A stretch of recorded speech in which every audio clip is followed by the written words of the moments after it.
Yeah. Alrighty then. We in. Yeah, man. Yes, I can Ton. hear you. Live Ton and there. direct. Life. Sure. You fellas are bright. You fellas are bright. No problem at all. Hey guys, how you doing? Welcome to another episode of the Living Room. As usual, it's myself, Andre, my good friends Philip and Mark, and we having good old Caribbean conversation as usual. If this is your first time here, you're on the We Global platform. Do hit like, follow us here on Facebook as well. On YouTube, you can follow us and ring the bell so that you get notifications as to when live shows go out. And we're on Twitter and Instagram as well. We Global, West Indians Global. Follow us. We are here. Hey guys, how are we doing? All good. Yeah, Yvonne. All I'm good. doing all right. All good. You Sound a little stuffy there, sure? Phil. You all right? Hey. Ooh. I got a little tickle. Your fan club last week was in here looking for you. Really? Whoa. We had to be telling that there's nothing wrong. You're all right. Everybody Yeah. was like, "Where's Philip? Where's Philip?" Hey, That's Melvin. mine. No, I had a nice Sunday last week. I was leading Hey. worship All right. Yeah. at church. Hey, Okay. Antar. Yeah. She's That's good. Yeah, watch your mouth. You can't. You're supposed to say that. Good You gotta afternoon, say Auntie. Yeah. Exactly. Okay. All right. I can hear she know. Getting big for your boots, man. Getting big for your boots. Holy fellows. Yes. She said, "Howdy, fellas." Yeah, I know, but you getting big for your boots, then, man. Let me step down. Hey Jennifer. So Phil, you got a little tickle. What that mean though? Because these days tickle your rich days no. Or what going on? It just mean I drinking peppermint, lemon. Hey, that a Stuttgart cup you got there. Remember how one of them went to pay you a visit in Germany, man? I think this might have come from you actually. There you go. There you go. Right Hey, and sunny. Camille. Yeah. Good. There you go. Yeah. So you're going the herbal route, right? Yes. You're going the herbal route, but that goes. But you were saying your booster time is for you soon, though, is it? It should be. Yeah. I was telling y'all earlier. I was chatting with a friend of mine who's a doctor, and it actually made me very sympathetic towards people who are vaccine hesitant. Because my behavior was just the same. He asked me if I've been for my boosters yet. I said soon, and he started this song of and then he said, "But yeah, you flu jab," and I was like, "No, flu jab, no." And he was like, "Philip, get your flu jab." Hey, Chandra. I've never thought about it. Never thought of having it. Sonia went and got hers earlier this week, actually, funny enough. You ever had one? Me, I don't get none, but Sonia got hers this week. But, I've been thinking about it, though. For all the time that you hear flu jab, I don't know why. It just never resonated with me to go and get a flu jab personally. I don't know why that is. It just hasn't.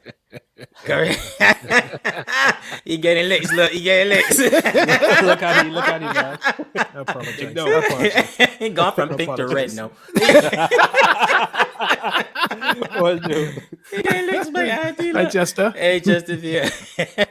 I apologize, man. Yeah, but I never thought again for with whatever reason. I just never. Yeah, I was just curious to find out. I didn't get into that conversation as to why he was emphasizing it particularly this year. I don't know if there's something that is peculiar about the strains of the flu that are expected. Well, they've been saying that this particular winter is going to be the first time that we're going to properly have flu and COVID alongside each other. Yes. Because we didn't see that last year. So yeah. There's a lot of... I think there's a lot of concern of how we will respond.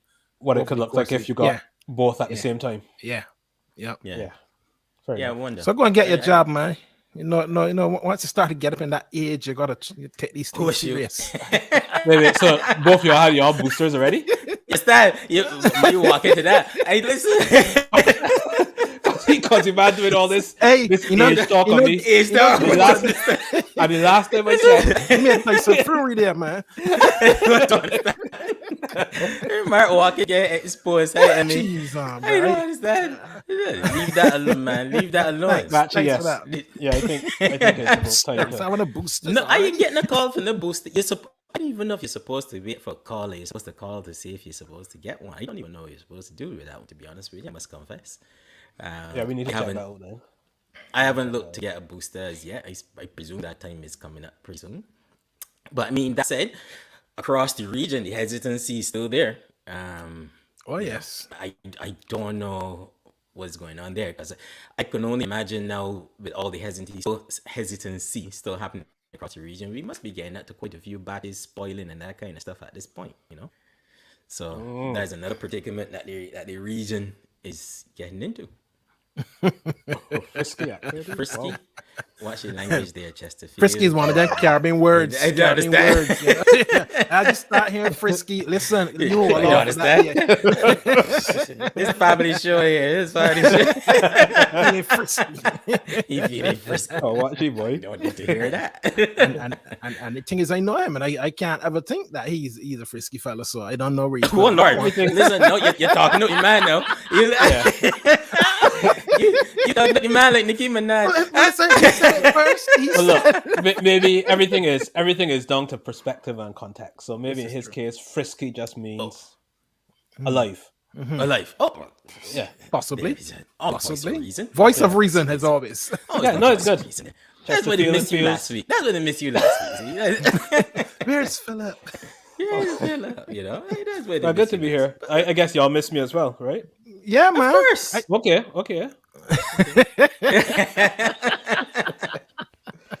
Of course we miss you. Of course Yeah, we miss man. you. It was I saw great. the news It was here great. as well. The MP that got murdered during his surgery. That was very man. sad, It was sad. That was sad. For guys who don't know, there was an MP doing what they call them surgeries here, I suppose. But at home, he's just doing regular constituency visit, meeting with the constituency, and someone in there. I don't know what was the issue there, but you know, just stabbed him in front of everybody, and he died subsequently from the injuries as well. So that's a shame that happened here in the UK. Yeah, that was a real shocker. You know, five Yeah, years on from Joe Cox, and you know From Joe we Cox, still that's his second MP in 5 seeing- years. Yeah. there's a lot of anger out there, man. But I guess you gotta wait and see what's happening with that particular The case. interesting thing in the UK, for some reason, it feels as though the two sides, the two populations, or let's say mainly Labour, Conservative, are somehow united. People just You mean regarding angry. that issue? not just that issue, regarding the current state of the country in terms of the logistics of farming, everything that's Brexit related that wasn't delivered. There's a lot of anger that seems There is. equivocal across the two, what would typically be the two sides of the The voting. divide. Yeah, but I think, look, I keep calling it the perfect storm. I think it's just the timing of a lot of things. That is a frisky comment. She well, wow. Mark, you want to go and speak to Auntie? No, Anne? Yes, No, Mr. I am not qualified. I am not qualified to do that. Big no. Exactly. And no, I think it's a perfect storm of stuff that's happening. Is the frustrations with COVID and everything else, the issues Yeah. that the knock-on effect with employment and underemployment, and what's not, the knock-on effect of Brexit as well, and the issues that is causing. It's just a lot of stuff that's just coming together. I want to say at the right time, probably at the wrong time. That's causing Yeah. issues, and now going into winter, and then Christmas, and the pressures that's going to have on everybody, and that kind of stuff. No justification, obviously, for what happened to the MP. So I'm not even putting that as the frustration there, because there's No, absolutely no definitely reason for not. that to be there. So Yeah. not at all. Not at all. But So listen, on a different note, the 2020 Cricket World Cup started today. So we waiting to see how the West Indies are going to perform come next Saturday against England. Big game. Big game. big man. game. But I saw Chris Gayle lighting into Curtly Ambrose over the last week with his nonsense about he has no respect for Curtly Ambrose and stuff, all because Curtly questioned his position in the team. I was like, what a load of nonsense. And rightfully so, Chris Gayle too. is. But, well, right or wrongly, I think Curtly Ambrose has earned his right to speak on any issue regarding West Indians cricket, to be honest with you. Absolutely. And I don't think he was being malicious. I don't think he said anything personal about. Yeah, he was analyzing the team as he saw it, Yeah. But for whatever reason, Chris Gale took it very personally.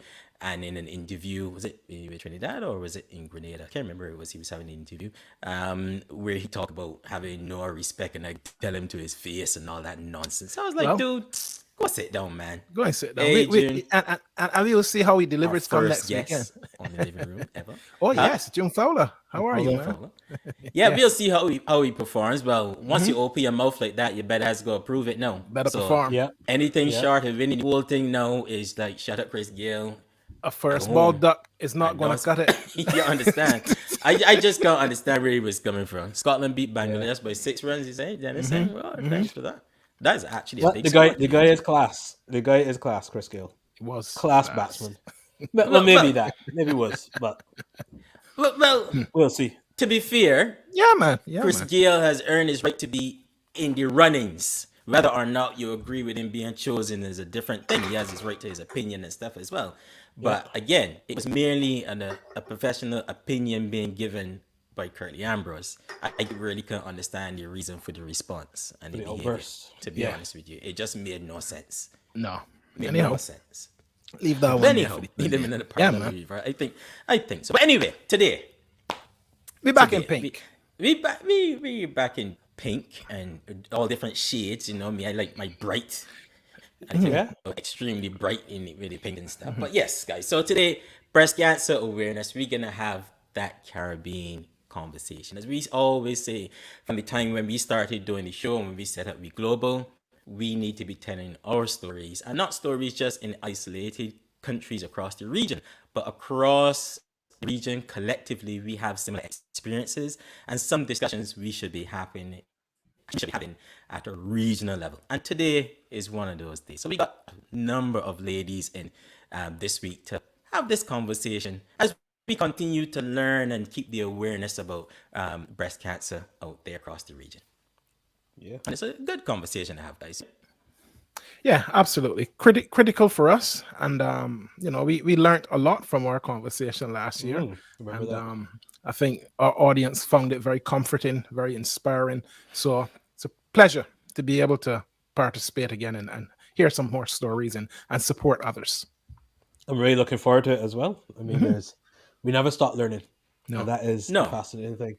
I think there was a lot of. I was rewatching a little bit of the show as well, thinking about this, Hey, Brenda. and there were some things that came out of that, especially around supporting.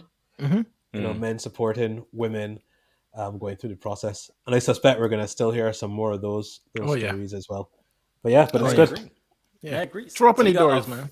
We got a full host today. We got Dahlia from TNT, Cheryl. Look, we're doing a lot for TNT Barbados relations today. We got Yes, TNT cocoa and in the flying house fish. full. So Cocoa and flying fish. This is a We Cocoa got and Flying Fish Summit. Cocoa and flying fish. We can solve it today, along with other things. doubles and As we got hallelujah. Cheryl from Trinidad, Betty from Barbados, Juliet from Barbados as well. We got Dr. Ray from Guyana. Also, we got Nicole from Trinidad also. So we're gonna just bring everybody in and just have this conversation. Hey, Delia. Hi. Lovely and pink. Nice. There we go. And let's add Nicole this today. Come on in, man. Make yourself comfortable. Come on in. Come on in. What are we doing? Wow. How's everybody doing? Nicole, you well? Good. I am good. I am really good. Thank you. Good to see everybody. Really good. Excellent. Good to see you too. Hey, Alicia. Good to see everybody. Everybody doing good? Good. Yeah. As can be. Excellent. Dr. Ray in Guyana, how you doing? Doing good? Positive. Excellent. That's good. Awesome.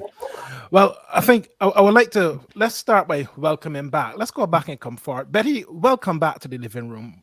You know, we heard your story last year, double mastectomy. I think you were just moving on from the surgery, and full year has passed. Bring us up to speed with what the journey has been like.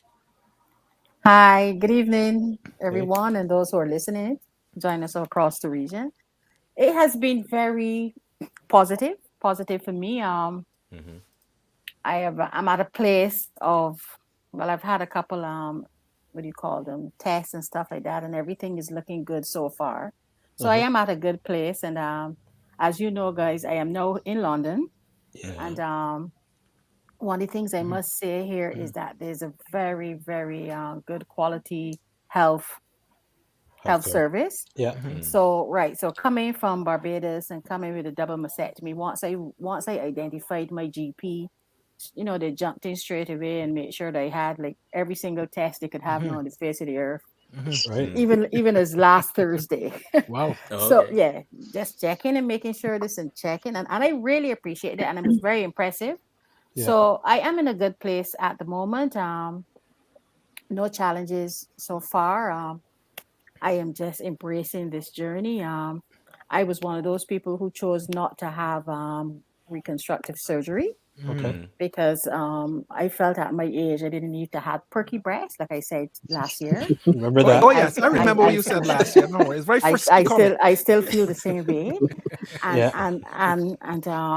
I use a prosthesis when I'm going out or if I have somewhere important to go and so on. Mhm. But outside of that, I just feel just as I am, I just feel so empowered. Okay. So when I put my hands like, oh right, this is it, you know, back, you know, it's a good feeling. And what Yeah. is so good now is that I actually like the prosthesis, so you can have breasts when you want breasts, Wow. Okay. and then you Okay. cannot have breasts when you don't want breasts. So I'm just loving it. I'm loving it. But Fair enough. On a serious note, the journey is going well, and Good. I'm at a good place. No, that's awesome, and welcome Nice. back, Nicole. Thank you. You know, we've been struggling with COVID, and there have been so many other parallel things happening with women over the course of this season. How has it been for you, and what have you seen in the last year since you've been with us and supporting ladies?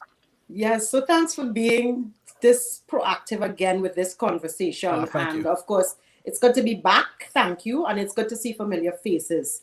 For the last year, of course, inside of the parallel healthcare system, there have been, things where treatment would have slowed down for some women around the world. This is not unique to any one geography.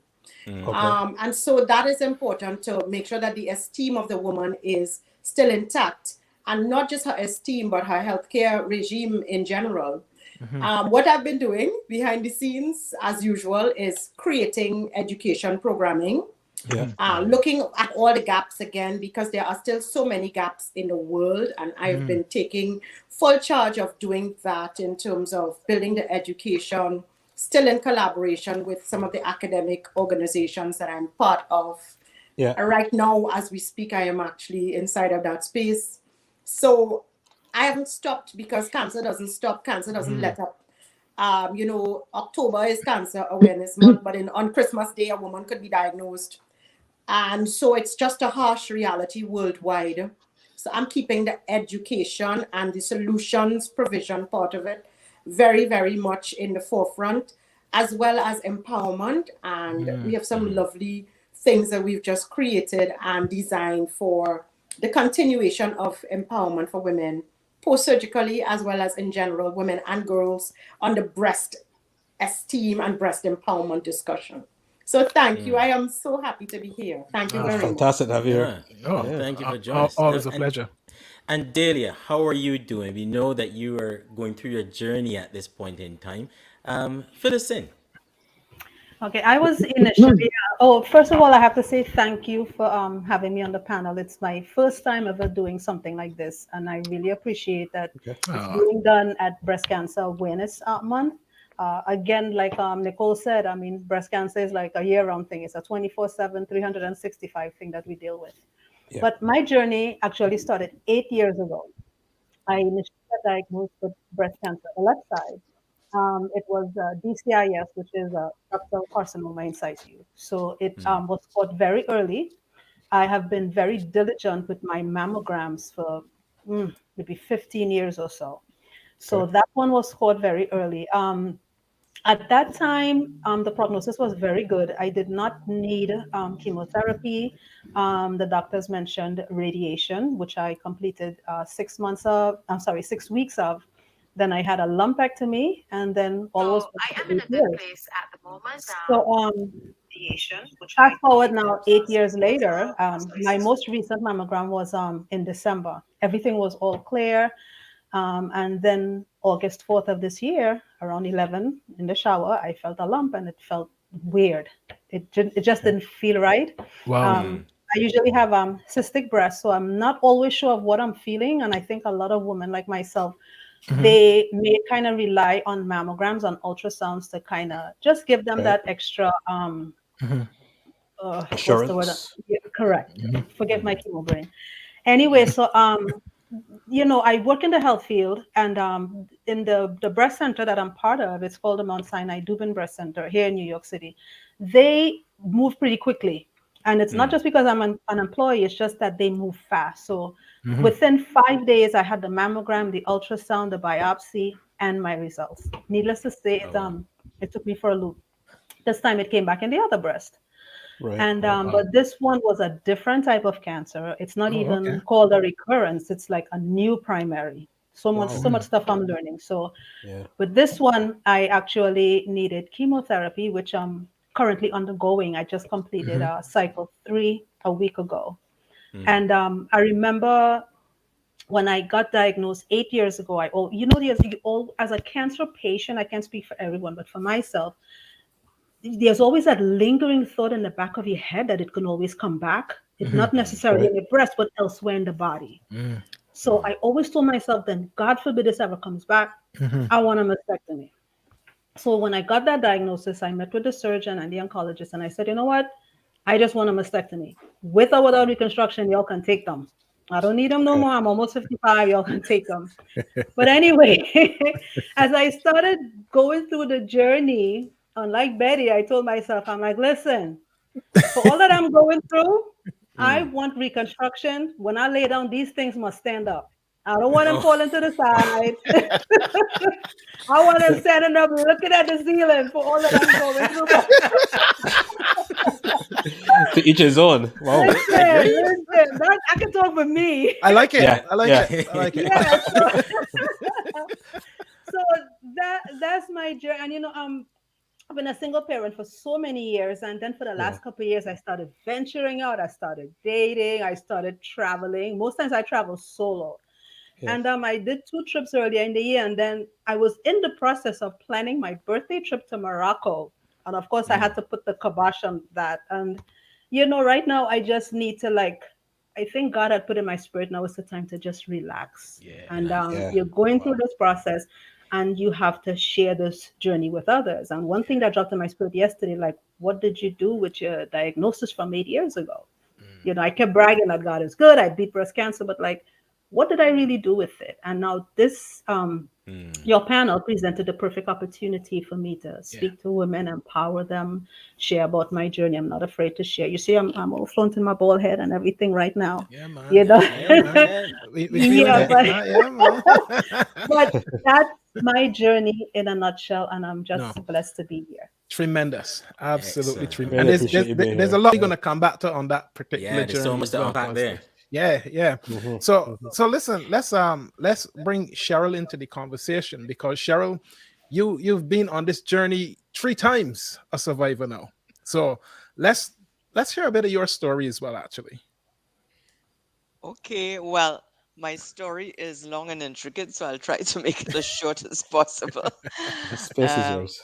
right. I call my journey my breast cancer adventures quite deliberately, because for me an adventure is something, a real adventure involves some risk. Yeah. It involves facing challenges, obstacles, but most of all is an opportunity for discovery.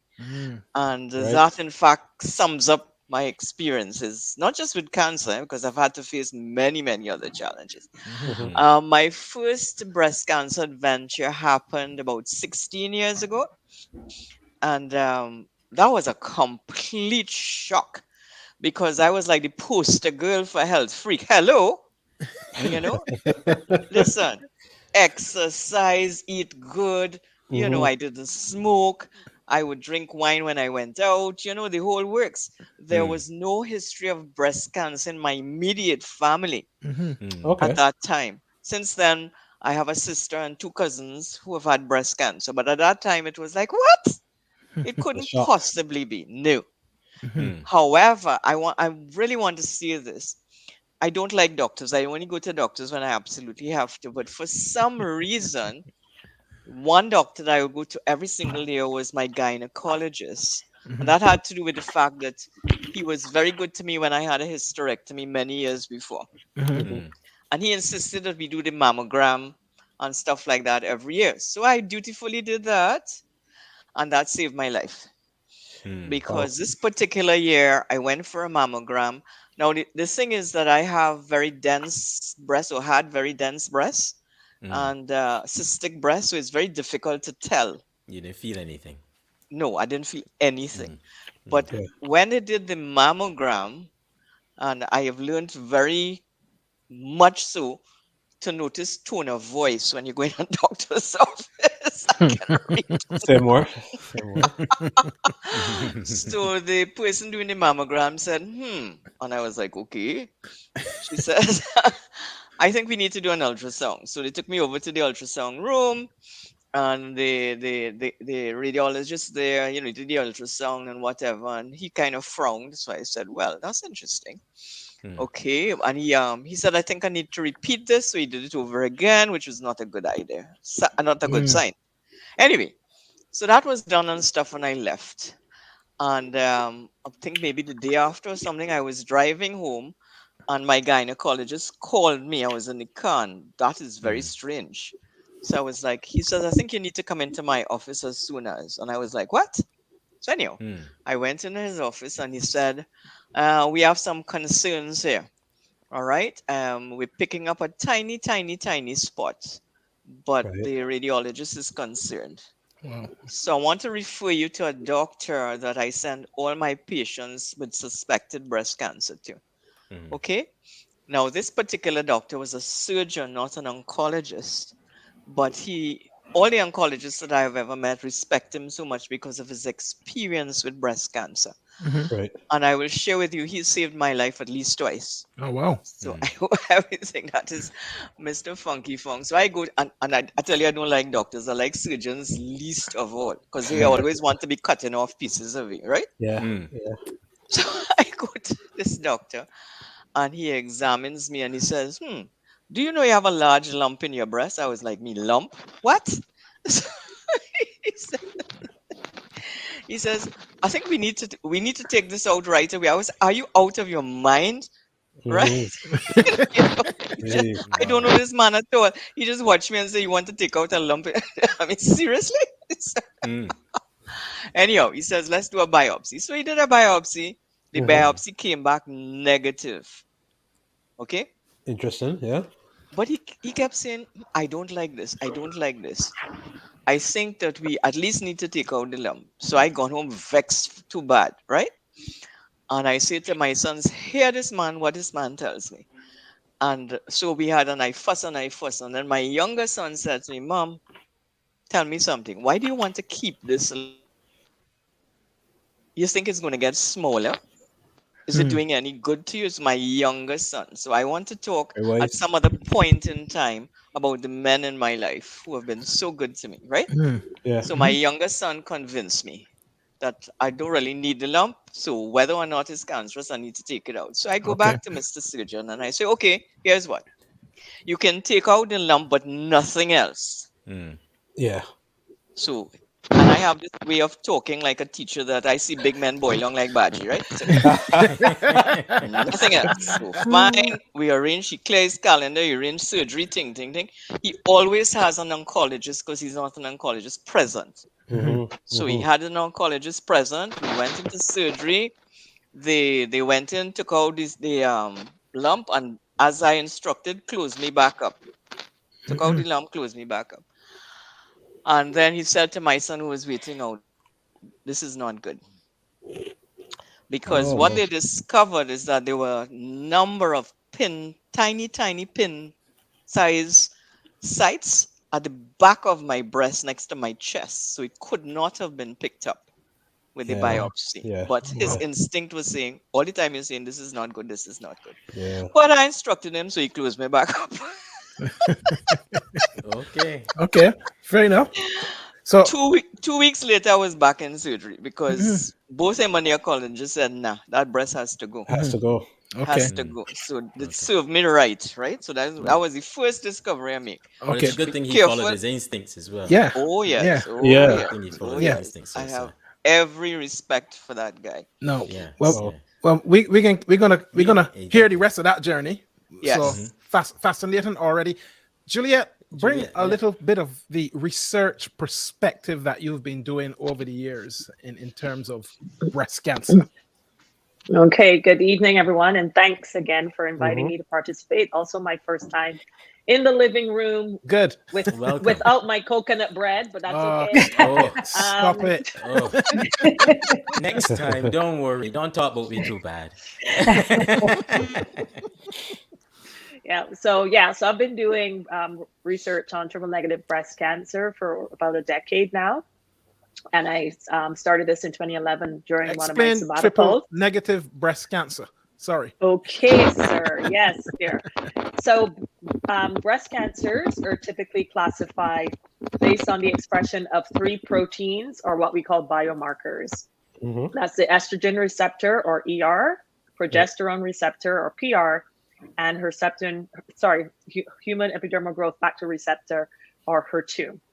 So when a woman feels a lump and she goes and gets a biopsy, that tissue is actually sent to the laboratory, and the pathologist will stain those tissues looking for the expression of those 3 proteins. So tumors that express ER can be treated with a drug known as tamoxifen, and tumors expressing HER2 can be treated with a drug known as Herceptin. However, as the name suggests, triple negative breast tumors do not express ER, PR, or HER2. Consequently, they're not harder to detect, they're harder to treat because there are no specific drugs. So those tumors can be treated with your traditional, chemotherapy, just standard chemotherapy or radiation therapy. But there is no third drug or treatment that will target the tumor itself. So that's the challenge with triple negative breast tumors, and they're also a lot more aggressive. They love to leave the breast and go to other vital organs, which is what then causes the high mortality rate, because they go to the lung or the liver or the brain, which are very vital organs for all of us. Wow. So that is problematic. So we've been studying it in my lab at McMaster for about a decade. And we found that the protein that we've been studying since I joined McMaster, a protein that I named Kaizo after my favorite calypso soca music. Yes, so, man. Yeah. So Kaizo, as it turns out, is very highly expressed in triple negative breast tumors and seems to play a role in the tumors actually breaking away from the breast and spreading to other organs. So that's the research we've been doing lately, and very excited about that and the potential to perhaps develop Kaizo as a prognostic marker, maybe something that pathologists can start using to screen women to see if they're expressing high levels of that, because then that could be a marker for aggressive breast tumors. And obviously then the physicians can take different strategies with those patients. So we're at a very exciting stage in my lab and my research right now. I just need more hands. More people, more hands, more skilled hands. And would there be potential with the Kaizo to develop different types of drugs as well? Yes, exactly. Just as I said, I need more hands, more money. Yes, it's a very exciting time. So as Cheryl would say, this is part of the adventure. And so the discovery, so it's very exciting for us right now, but it's still troubling that, we have this. And I guess the other point I should make is triple negative breast cancer, or TNBC as we call it, unfortunately disproportionately affects Black and Hispanic women. So we have a higher incidence in Black women than we do in white women or women of other races. And this, we think, is contributing to the highest mortality in Black women from breast cancer. So white women and other women tend to have better success rates and survival rates when they're diagnosed with breast cancer compared to Black women. And we think it's because a significant proportion of Black women are diagnosed with triple negative, for which there are no specific treatments. So if you're for want of a better word, lucky enough to be diagnosed with an ER positive tumor or an HR positive tumor, you can get tamoxifen or Herceptin to supplement the chemo and the radiation. But triple negative tumors, there's nothing to supplement the chemo and the radiation. And did you say there are higher instances of triple negative tumors within the Black population as yes, well? within Black women. So West African women have, in the Caribbean, the incidence rate is about 20% of the breast tumors will be triple negative. And in West Africa, in Ghana and Nigeria, the incidence is as high as 50 or 80% in those two countries. Oh, okay. Wow. Yeah. Wow. And is there anything in any of your research has shown to say what attributes to this, or? So this is what we're actively working on. We think there's ancestral predisposition, perhaps, because we're descendants of West Africans through the slave trade. So that's one of the projects that we're looking at to see if there's some ancestral genetic predisposition that's causing this high incidence in Black women. Absolutely fascinating. Wow. Okay. Interesting. And Dr. Ray in Guyana, can you hear us properly?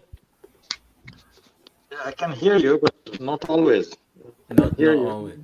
Tell me. Oh, okay. I'm not sure if you can you hear us properly there, Dr. Ray? Yeah. Okay, good. I just wanted to introduce you to our audience. Obviously, you're in Guyana, and you do a lot of research. You want to just say what is your role within the Guyana Cancer Society, and what functions do you play in Guyana regarding breast cancer in the society and what's not? Yeah, I'm an oncologist. I'm working here for the last few years, and we see all types of cancers, not specifically breast cancer, but breast cancer is one of the commonest cancers here, present here. I think it's the most common female cancer here, with cervical cancer, here. I don't know which is first, which is second, but cervical cancer and breast cancer are the two most commonest cancers which we see of women in the clinic on a daily basis. And demography-wise, younger patients I've seen having breast cancer from 30 to 40 in that group, which was not before. I think 10 years back, it was not in that age group. It was 50 plus. Now we are having the younger group having the breast cancer, and so we are encouraging breast cancer screening. There are certain preventive measures we are advocating in this period. How to prevent breast cancer. What are the common things you can do to prevent breast cancer? We are advocating these sort of things in this month. And we are giving the mammogram and the ultrasound services at a discounted price. Okay. Prevent. That's interesting. So you're saying that there are things that can be done to prevent breast cancer. What are some of the strategies for prevention? Yeah, see, health and lifestyle has an influence on breast cancer because of the estrogen production. So if you reduce your alcohol intake, alcohol increases the estrogen production. If you increase, for example, if you have half an hour of exercise in a day, exercise reduces the estrogen content of the body. Similar things like oral contraceptives, estrogen-containing oral contraceptives can be avoided or taken for a short period, not for a prolonged period. Breastfeeding should be encouraged. Breastfeeding during the period, post childbirth, breastfeeding causes reduced estrogen levels in our body.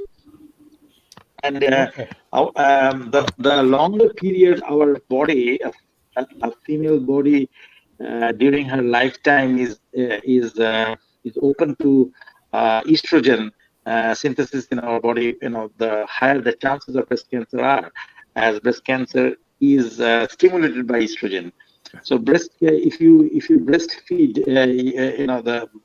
your children for a prolonged period of 3 to 6 months, estrogen is reduced in that period. And there are other certain things, like if that's not done in Guyana, like for the BRCA1, BRCA2, we don't screen, but that is done, I think, in the developed countries. And more or less that's it. And our mammogram services are here, which we offer to the general population as breast screening above 50. Well, above 40 we do it regularly. But if you have a history of breast cancer in the family, mainly in the mother side, mother, sister, aunt, in that side, the chances are increased by a couple of times. I think by 7 times. So your risks are your risk is increased significantly, and then we advise them, this specific subsect of the population to get screened, after the age of 30, or if you have ovarian cancer in your family, they increases the chance. Okay, we're gonna explore some of that. We're gonna explore, come back to that a little bit more and explore as well. But Dahlia, I'm curious to explore the reoccurrence, and when you were diagnosed the second time. Obviously, I expect it was probably a very emotional time. But what did you think? How did you feel? What you know? When I initially felt the lump, I kind of had a sense that that's what it was. Okay. The follow-up treatment and biopsy, it proved it.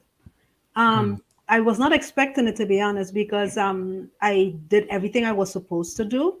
I got tested for the BRCA gene. I got tested twice, and both times it came up negative that I'm not a carrier of the gene.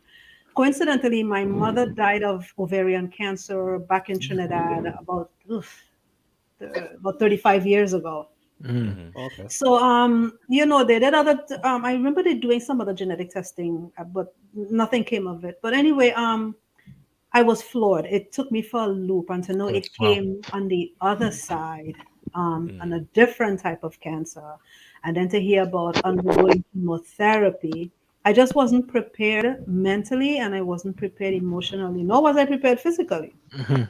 On top of it, I've been so diligent with my diet. I lost a lot of weight. I actually became a vegan in February of this year. Okay. My cholesterol dropped 30 points. I swore I was doing everything that I was supposed to do. I had completed the tamoxifen back in 2018. I did 5 years of the tamoxifen.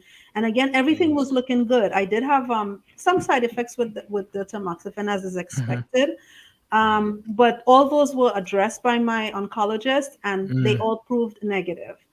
So to get this a second time, I believe one of the sisters on the panel, she had it 3 times. I can't imagine what that is like 3 times. But I've always been a get up and go. Yes, this is what it is. What are the treatments that I need to do? I do my own research on the side, and then I just do again what I have to do. This has taken a toll on me. It took me I actually posted it on my Facebook page for the first time today in the 2 months that I've had this diagnosis, because I just wasn't ready to share. And like when I went through this 8 years ago, I powered through it. I wasn't hesitant to let people know I'm a breast cancer survivor, and I'm doing well. You can get through this too, because I'm a firm believer that when you go through something, especially something serious as this, is not necessarily for you. It's for someone else who may feel that there's no hope, or they can't get through it. So by seeing you and you going through it the way you are, that they could be encouraged. You know what I mean? But I've always promoted it and encouraged women to get their self-exams. And I was diligent, not with the self-exams so much. I would do them periodically, but with my testing. My physicians could tell you they probably send their kids to college on my insurance, because I was always in their office. I did all the follow-ups, I did all the blood tests, I did all the testing that I was told that I needed. And then to hear this again, I'm slowly getting out of that. You know what I mean? Yes, it's here. Am I going to stay in a funk? Am I going to feel sorry for myself? No, I'm not going to do that. I have cancer. Cancer doesn't have me, right? So I'm just going to soldier through this. I'm going to get through my treatments, and I'm going to deal with it one day at a time. I have a long road ahead. I still have to meet with my breast surgeon to discuss mastectomy / reconstruction. I have to get to that stage, but I'm not there yet. Let me just get through the chemo and all those side effects and everything else that comes with it before I get to that point. Yeah, but this sounds like you had to really go through quite a Oh mental man. battle there. Yeah. Oh man, And I you don't did. wish it on It's great that you nobody. said you're an encourager, but what's your support network like around you? Oh The my people goodness. around you. I am surrounded by I have a great, I call them a sister tribe. And I have a very dear friend and a sister as well. She has a stage 4 diagnosis of cancer. And when I tell you she uplifts me and she encourages me, you would think she don't have cancer. And like sometimes I'm feeling down in the dumps and she just like blesses me. Like we speak on morning sometimes via WhatsApp. And she, when I tell you the most gentle spirit that could only come from God. Wow, And that's then fantastic. again, it's a network. I mean, with something like this, you have to surround yourself with the right people. Yeah. Or somebody could say something to you out of character. They don't mean anything by it, but True. True. I think like along with breast cancer awareness, there also has to be dialogue on what to say and what not to say to a Yeah. person who shares good. a cancer diagnosis with you. Yeah. Because it's already a traumatic thing in and of itself. Yeah. So I have another dear friend of mine. When I told her, the first thing she said to me was, "What do you need? When is your treatment? Because I'm taking Yeah. you and I'm bringing you back." And that just encouraged me. It's just Yeah. people being present. That's good. They ain't gotta say nothing. You know, what do you need? I'm What do there. you need? Well, now we're in Yeah. COVID time, and especially if you're undergoing chemo, people can't really visit each other and be there like they would physically. You know, but just knowing that you have that network of supporters, it's so vital to getting through it. And that's what I have at this present time. I'm also a Christian and I'm a firm believer in God. My son is a staunch Christian himself. He's 21. So just having that support is so vital. It's so key to uplifting Wow. your spirits, because you do have those days where you are down in the dumps, you know, Yeah. where creatures of emotion. Yeah. God has given us emotion, right? Yeah. So when you are having those moments, it's important, like for me, I've been learning throughout this journey to give myself grace. Yeah. Grace for whatever I may have lost emotionally, grace for the body that is undergoing all these changes that I have no control over, Yeah. grace over my emotions, and grace to deal with whatever the future may hold, whatever that looks like, because my body definitely will no longer be the same. You know, Yeah. chemo has so many destructive capabilities in and of itself. So it's so important that alongside the physical, that we have to be prepared mentally and Yeah. emotionally to deal with Yeah. all of those things that come along with it. And you know, you are such an inspiration, Dahlia. God bless. Just listening to you there and recognizing where you are in your journey, so inspiring. And It is. Cheryl, I wonder if there's anything you can say to Dahlia, actually, you know, having gone through this repeatedly, you know, give us some words of encouragement as you see it. I am so admiring of Hmm. Dahlia. Yeah. Yeah, because you have several things in place. I'm so glad to hear. So that, for example, that whole concept of grace is so important. I don't know that many people take that on. But one of my mantras is that I want to live a life of ease and grace. My life has to be like that. This is why I'm a happiness coach. So I love that daily. I love the fact that you appreciate the value of support.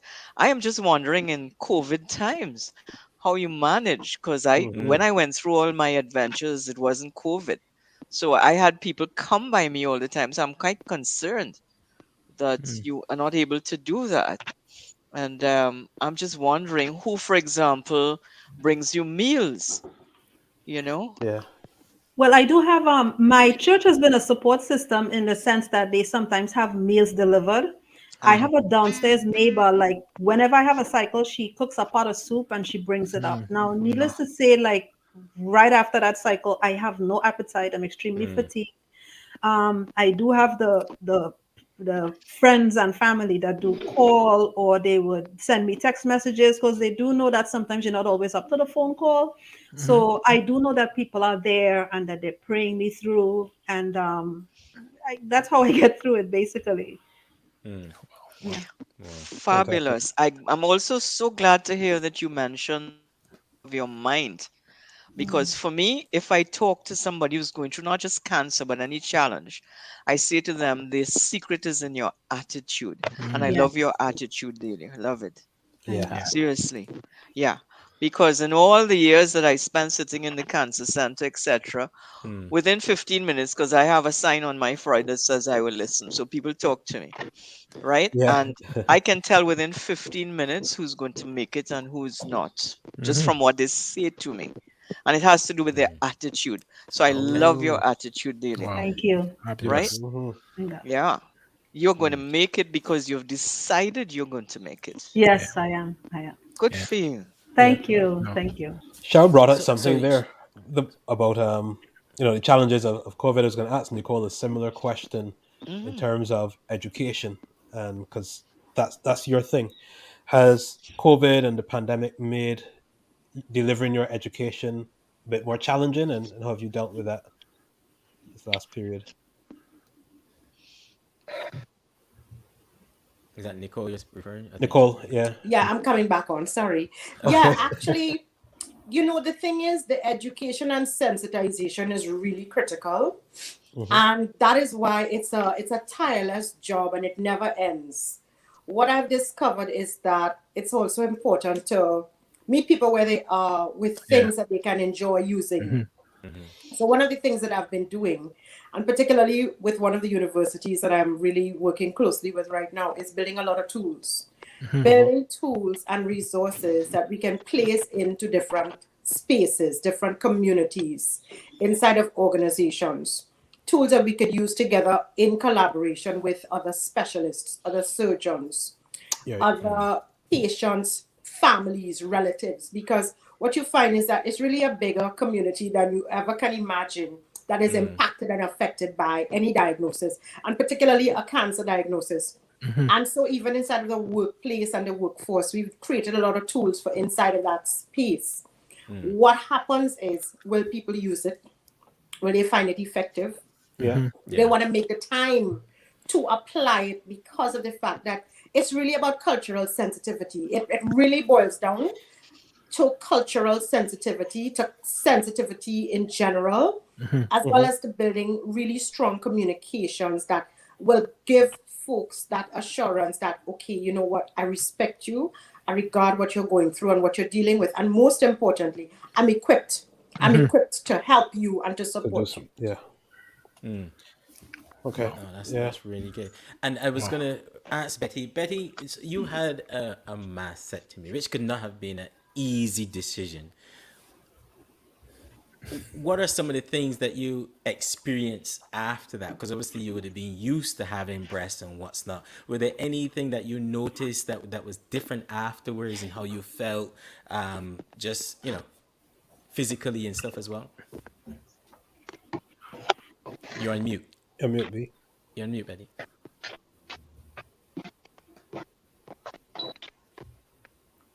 Sorry. There you are. Yeah.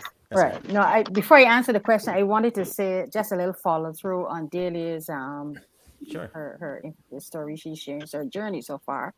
To say that one of the reasons why I chose to have a double mastectomy, because like I had this feeling, like you say, at the back of my head, this thing might return. And I wasn't sure if I would have been mentally prepared if it returned. So that was a big part of me deciding to have the double mastectomy up front, there and done, and so on. And funny enough, by having the double mastectomy, then I didn't have to have the chemo and I didn't have to have the radiation. So that too was a kind of little bonus and a kind of nice feeling and so on. But after, to your question though, Andre, after having the surgery, one of the first things I recognized how important your breasts are in terms to your balance. Because I tumbled over a couple of times. Fair enough. Yes. Your breast fits in with part of your what you call your body balance, whatever that is. I didn't know that. And Wow. yes. I learned something today. Yeah, and I had full breast, huge breast, big breast. I was a 40 double H. So you know what we're talking about here. Double H. Yeah, that's a lot. That's a lot. Yeah. So you know, you move from that to then blank, nothing. And so I found out by something dropped from me in the kitchen, and I kind of, you know, you lean forward, and I just went all the way over. Okay. Yes. So I called the doctor, and God bless him, Dr. Ian Lewis. He's amazing. Just like you said, he saved my life as well too. And he said, yes, Betty, it will happen because your body is not the same. You don't have the same Center of gravity, or correct. Yeah. Right. So of course then I had to be careful. But I stumbled a couple of times. I was in the garden outside leaning over to the plants, and then kapoosh, I end up in the whole set of plants. It's like, oh Lord. You know, so it took me a little while. But because of my personality, I always end up laughing at everything. So that's good. so right. So that helped. But that was one of the big things to me when I realized that I couldn't lean too far forward and so on, because you don't have that whatever you had there before in terms of weight and all that and so on. All that's gone. Yeah. So that was a little concern for me, as you call post surgery. And then also having to that look, you know, after you've had the surgery and you've had the drains removed and everything, you want to look in the mirror, but you don't want to look because you're not sure what's going to look back at you. So right, so you know, you go through a little thing there, but eventually it was like, okay, let's look, let's see what's going on, you know, like. So you see what you have and what you're working with going forward, and then you realize, oh my God, yeah, there's life after. For me, because I had so large breath, I didn't realize that my stomach was a little pouch too, a little, you know, like a little pouch. So I am serious. So when the breast went, when the breast went left, the little pouch come forward. I said, what is this? So at first I was like, so maybe in my set I was like, you know what? Maybe this is a little swelling from the surgery. But I was like,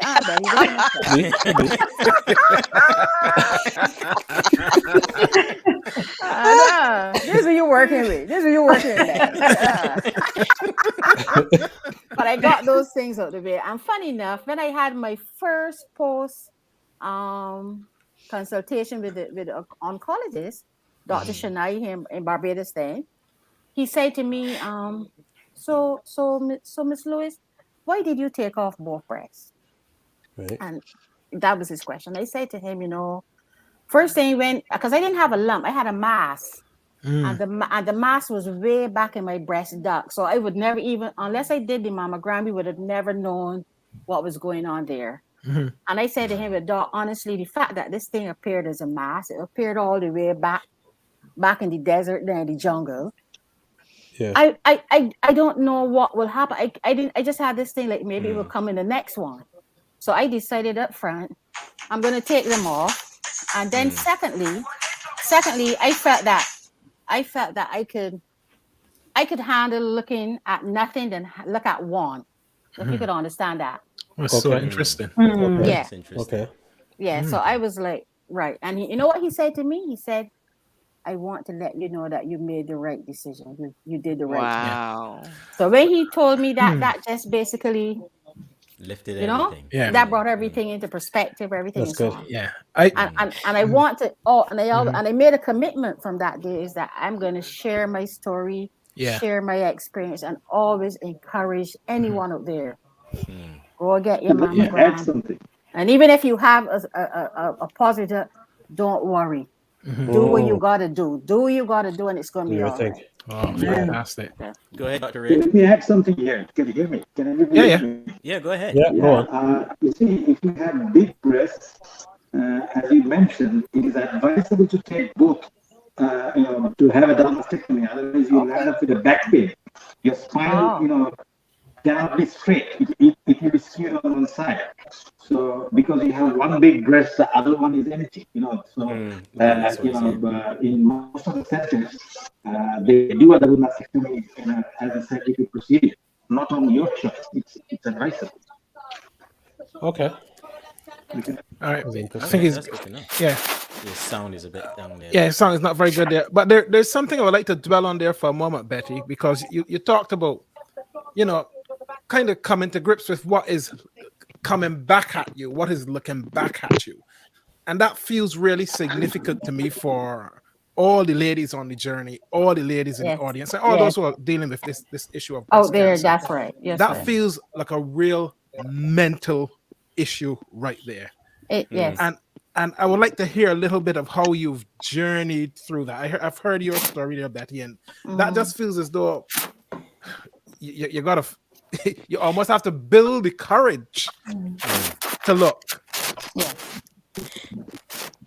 Well, like I said, yes, you do. You have to build the courage because, I mean, you remember you went to surgery with two. In my case, I had two voluptuous breasts. I mean, like, they were the pride of my life. They were my pride, and they played an extremely important role. They fed the kids, made some persons happy along the way. They did well. They did well. They did job. They did what they had to do. So waking up from surgery then and then realize that's no more. It mentally it's something that you really have to come to grips with in your head. Is like, and also remember, it's not just like you're looking in the mirror today and then tomorrow you're going to see something different. This is it. This is every day now going this forward. Is it forever. This is it forever. Yeah. And so it is a challenge, but I will encourage anyone, just face it. Yeah. Just face it. I always say that I chose life. I chose life. I had a choice. I chose life. If I didn't do anything, if I didn't have the surgery, if anything, I would have gone in another direction. So by doing all the things that I did, including sacrificing my two girls, I chose life. I chose life. Yeah. Okay. So there you go. Wow. No, so encouraging. and Juliet, whilst we know that you've told us about the research, you also have a cancer story to tell. Yeah. Yes, I do. So like Betty as well. So my mom passed away of ovarian cancer almost 30 something years ago as well. And so my physician and I were always very diligent about checking my breast and also just keeping an eye on my ovaries. And in October of one year, we did my tests, like just my normal breast exam. She did the exam, not me. And I also had fibrocystic breast, but we knew where my lumps were, as we call them. And, they were all in the right place, the right size, had to change from the previous year. And then 3 months later in December, I went to bed. And as I lay down, I felt an unusual lump. And I panicked because I knew immediately that wasn't a normal, one of my fibrocystic lumps. So I called her. Fortunately, it was just before Christmas, so I couldn't do anything. I went to Barbados, and those were the most, excruciating 3 weeks in Barbados. Normally, I'd be having a ball, which I did, but it was always at the back of my mind that when I came back, I had to go get a biopsy and kind of like Dahlia, you have this sense that something isn't right. Yeah. And sure enough, and just like I think it was Cheryl that said she can pick up on the doctor's tone when my doctor called and I walked into her office, because she'd been my doctor for at least 15 years by then, I think. I knew immediately something was wrong, and she started crying, and then I started crying, and it was just one thing. And my personality is the type that I literally, in those 10 minutes in her office, I went from the diagnosis to planning my funeral. Wow. And then once I got over that in the 10 minutes, then it's like, okay, now I'm choosing life. What do we do? Yeah. And, and so kind of like Betty, I thought, also because I do breast cancer research. So that was also part of the challenge, I guess, is I knew too much. But gee, that Google in your head running around. That can be a good or bad thing. Exactly. Yeah. Sure. But there were several women in my department at McMaster that were breast cancer survivors, and so I spoke to them. And actually, there were 2 in the department and one very, very dear friend in Vancouver. And when I spoke to them, they all had undergone a single mastectomy. And they all regretted it because, just like Betty said, they were constantly worrying about the other breast. And in one woman's case, she was 15 years post her first diagnosis, and that breast was now saggy. And so after consulting with them, I said, okay, I can't deal with the worrying, the constant worrying, because that I know would not be healthy. And then the secretary said, stop thinking of your breasts as something of pleasure or joy. Think of them as evil monsters trying to kill you. So basically she told me to just think of them, to basically start distancing myself from my breasts. Yeah, she said, just these are not things to be admired or to be kept. These are monsters, and they're trying to take your life. So I said, okay, I can take that approach. And then I said, yeah, and then I can have the perkiest breasts in the retirement home when I retire. So let's do it. So Juliet, by having that personal journey, how has that affected the way you approach research, or has it at all? I would say it has. It's definitely made me way more passionate about what I do. And when I interview students to work in my lab, I let them know that this is a serious disease, that yes, you may be coming to get your degree, but this is impacting too many women globally, and I don't want someone that's just coming to spend some time or to make their CV or their resume look good. I want people who are genuinely committed to fighting the fight, because too many young women, and especially for triple negative, where women are diagnosed in their 20s and 30s, too many young women are dying too soon, too early. And so it definitely impacts the research that we do and how I interview people to work in my lab. For sure. Okay. For sure. Okay. There's a lot there I want to come back to, but before I come back to one of those things, men, does your research have any, include men who may have breast cancer as well? And how often does this happen, really? So our research doesn't include men, just because we know men have come forward and said that they want to be involved in our research or in our study. We're not excluding them. They just haven't come forward. I work with a cancer support group in Toronto that was founded 20 years ago by Lita Springer and Winsome Johnson. And it's called the Olive Branch of Hope. And they started off as two Black women from the Caribbean who had no support when they were diagnosed 20 plus years ago. Okay. But most of the people that use their services have been women. We haven't had any men come forward with breast cancer to the Olive Branch of Hope. I'm sure there's some out there, but again, that's, as you can imagine as well, that there's probably a lot of stigma around men being diagnosed with breast cancer, right? I mean, there's already stigma being diagnosed with prostate cancer. Now for a man to say I've got breast cancer, that's, I'm sure they're out there, but we personally don't have any in our research projects. Okay. Yeah. But men do get breast cancer, and men do die from breast cancer every year. Indeed. Dr. Ray, do you see yours practicing in Guyana? Do you see any prevalence of men at all? Or I guess it's very rare, but do you see any? Do they come forward? I think one a year. I think one a year, but men having breast cancers have a worse prognosis. They don't live long as per the stage. Stage 2, for a female, and stage 2 for a male. The male has got the female has a better prognosis. Okay. Any particular reason for that? Well, I'm not sure. It metastasizes fast for a man.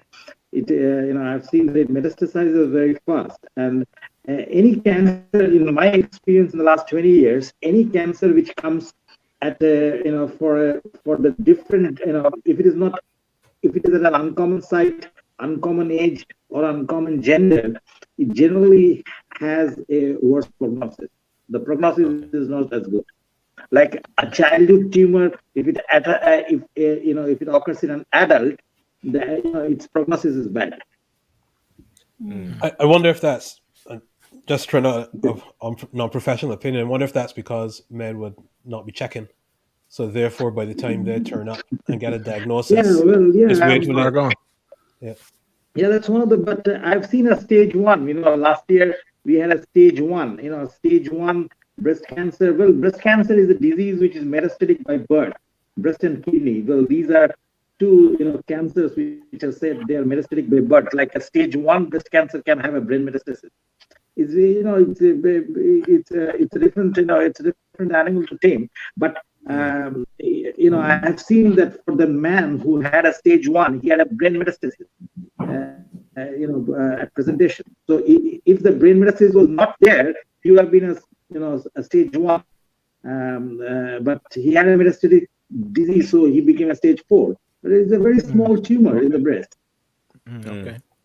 Okay. No, thanks for that. Interesting. So, Cheryl, we've talked a lot about esteem and how you feel and trying to keep your mind in the right place. So, having a second and a third diagnosis, tell us a bit about that part and how you kept the happiness factor. That's what I was going to ask about, how the happiness kept going. Yes. Because even now as she's talking about it, you see happiness and smiles. So and happiness is there. Well, happiness is a decision, a choice that you make. So in deciding that I was not just going to live and survive, I also made a decision I would thrive. Right. I like that. I love that. So that I did a whole lot of research and training and so forth, right? And that's how I became a happiness coach, because I had to learn what to do for myself. Anyway, so that after that first adventure, and I would love what Betty and Juliet said, because they just took off the one breast, right? But remember, I told you surgeon don't interfere with me. Anyhow, so he took off the one breast. And that was very interesting. He also said to me, Mr. Funky Fong was incredible. I'm serious. Not just saved my life, but he's the person who put me in touch with a young woman who was like 20-something when she was diagnosed, lost both the breasts. And he said, go to her. She will tell you what to do. And this young woman, so I'm telling you about esteem now, you would never know. Yeah. Wow. She looked like a fashion model. Wow. And she said, honey, you got to wake up every morning and decide you're going to look your best no matter what. Fantastic. Right? I endorse that. Yes.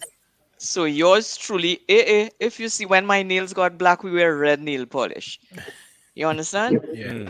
I got the most, some other time, Nicole and I will tell you about my wig adventures. If you see, because I lost all my hair the first time, right? I mean, talk about wig fodder, I'm telling you. Wig fodder. Black wig with blonde streaks. Hello. I mean, seriously, my own hairdresser said to me, but that looking better than your hair. Like, yeah, it's serious. Anyway, so that's an important thing. That you, all of that is important. It might sound very frivolous because it's all external, but that is important. Yeah. And then, of course, I worked a lot on the internal. As I said, I decided I was going to be happy. So that, so I went along very happily, actually, because I went and I did emotional intelligence training, heart intelligence training, all sorts of stuff. So I went along very happily. Oh, I have to say one thing, because I think it's important, because I did both chemo and radiation twice. Right? The first time I did chemo and radiation, I was given adriamycin, because that's like standard thing. And as a result of that, my heart got damaged. And my doctor was very, very strict. And by that time, of course, I was listening to the man, let me tell you. So every year he would do, he would vary a nuclear bone scan with a CT scan. Then sometimes we do an MRI, so that I knew from way up front that the drug had damaged my heart. But, my heart was still working. So I developed a philosophy. I want to explain this to everybody who's listening, whereby I concentrate all the time on what I have rather than what I don't have. Yeah. So good. My heart was damaged, but my heart working, right? Okay. Yeah. I only have one breast, but I have another breast. See? I have my legs, my arms, etc. So that attitude is so important. Wow. Anyway, to fast forward a little bit, so I went along very happily. And I went to, I think it was almost 7 years. So, the standard thing is like after 5 years, they figure you're in remission. So your girl happy, seriously, real happy. But of course, I went regularly back to the same doctor who saved my life. So one time I went to him, it was almost 7 years, and he looked at me and he said, I said, oh, Jesus, Lord have mercy. You see that? Yeah. No. Says a lot. They don't say Oh it a God, lot. oh God, oh God. He didn't even have to see. He said, okay. Mhm. And this time he said, okay, I'm going to do a biopsy. Of course. Nice. So he did a biopsy, and that's the next other long. I tell you my story so long. He did the biopsy, and I went into hypophylactic shock, stop breathing. You understand? He said to me, you know, you put 6 gray hairs more on my head. I have no idea what happened there because it's not, these drugs I've given you before. Anyhow, to fast forward on that, so then this second cancer was not a recurrence. And I don't remember who said that, but one of the ladies here said that. It was a completely different cancer. Very, very different characteristics. All right? Dahlia has said Yeah. that at the beginning. Dahlia. Okay. So it's completely different characteristics. So that same thing, mastectomy and stuff. And I so appreciate Betty. If I had known that then what I know now, I would have taken off the 2NMX, you know? Because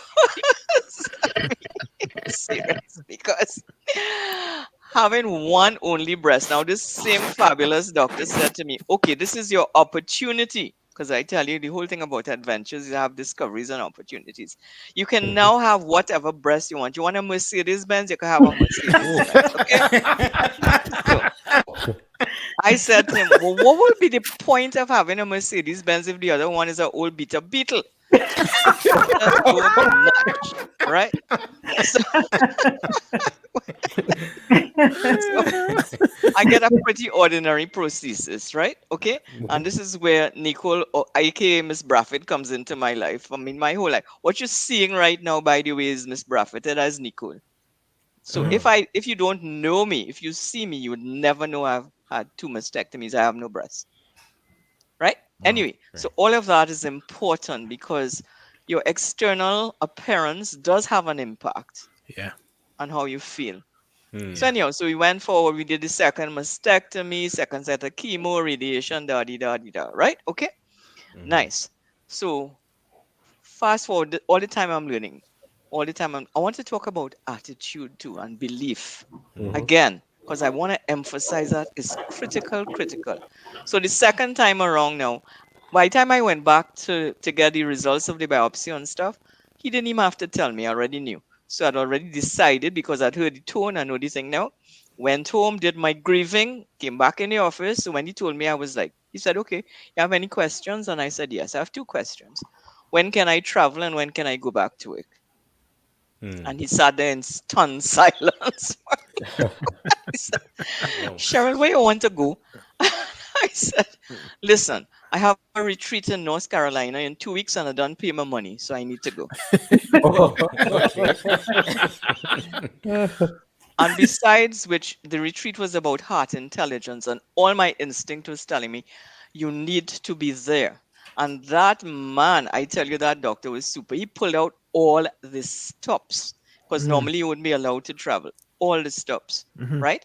I traveled in a surgical vest and provided by Miss Braffett Nicole in a wheelchair to North Carolina. And when I was there, so I want to say just a little bit about that.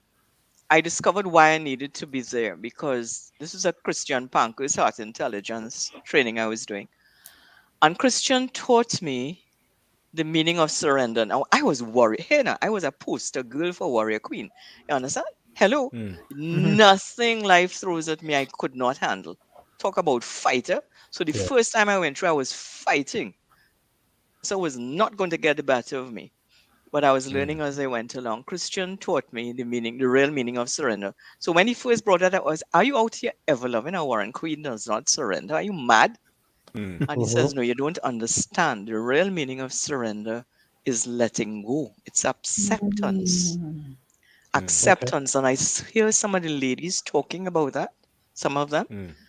And you can't believe, it took me a long time, to get to that place where I understood acceptance and letting go. But once I did that, oh my God, the peace, the ease, the grace, once I did that. So I'm talking all the time now about your mind and how that shapes everything. Yeah? Right? So anyhow, so that the second one was actually easier in a way. And another thing I want to talk about, if I have the time, is sex. Ooh. Yeah, I know you like that. Yeah, let's talk about that. Not Yes, another time. please. Let's Yes, talk about please. that. Frisky. Let me Well, go. I don't know what happened to the frisky My man. boy, he just start to sweat snow there just sweat. now. I was like, It's all part of being happy, and you're a Mala, happiness coach. I just broke out with a sweat. I just, Well, I don't know what happened to you. As Betty says, you have breasts, you don't have no breasts. Where's the story? But anyway, Listen, talk about sex, man. Let me Let's let me get to understand this level. now Let I me go. Let me go. Let me I go. always kept saying, well, I told myself, and I thought I believed that your breasts are not you. You know, just as Betty was saying, okay. But then I realized that if I had to have sex, I didn't want my bra because I had prosthesis off, which was really, really interesting. So that said something to me. Yeah. So that's another discovery about how deep this whole thing about having breasts. Yeah. Wow. Fortunately, at that time, I had a partner who was very, very understanding. That's why I'm saying I want to talk about the men in my life. Very understanding. So he was like, I'm okay with this. I can see you without your bra. I can see you with your scars. It's not going to make any difference Wow. to me. Wow. And that was like, oh my word. I can't tell you. I mean, that was like, oh my word. Release. You know? That was helpful. Yeah. Hi, Cindy. Wow. Yeah. I'm seeing Cindy there. Yes. Cindy is a real warrior. Let me tell you. Hello, Cindy. Good to see you. Hi, Cindy. this is, Yeah. but you mentioned Nicole there. Nicole, I wonder because Cheryl mentioned you quite a bit about, and it seemed to me like you gave a lot of options along with mentoring, how to get through. Tell us a little bit about what you do, options, what women can do to help themselves feel better and getting that mental space to get through. So yes, I have been part of many adventures of many women who've been diagnosed with breast cancer and opted either for reasons that are personal or couldn't clinically become a candidate for reconstructive surgery to wear prosthetics. So I'm actually a board certified prosthetist. And what that means is that I can design, and I can also fit for breast prostheses post-surgically.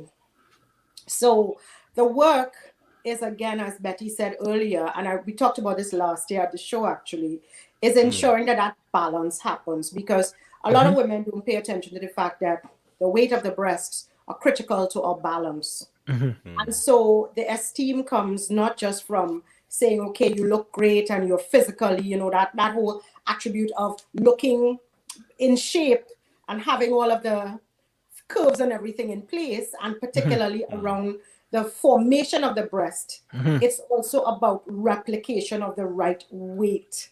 Because the other thing is, if we don't replicate that, we can have other complexities around spinal comfort as well as distortion.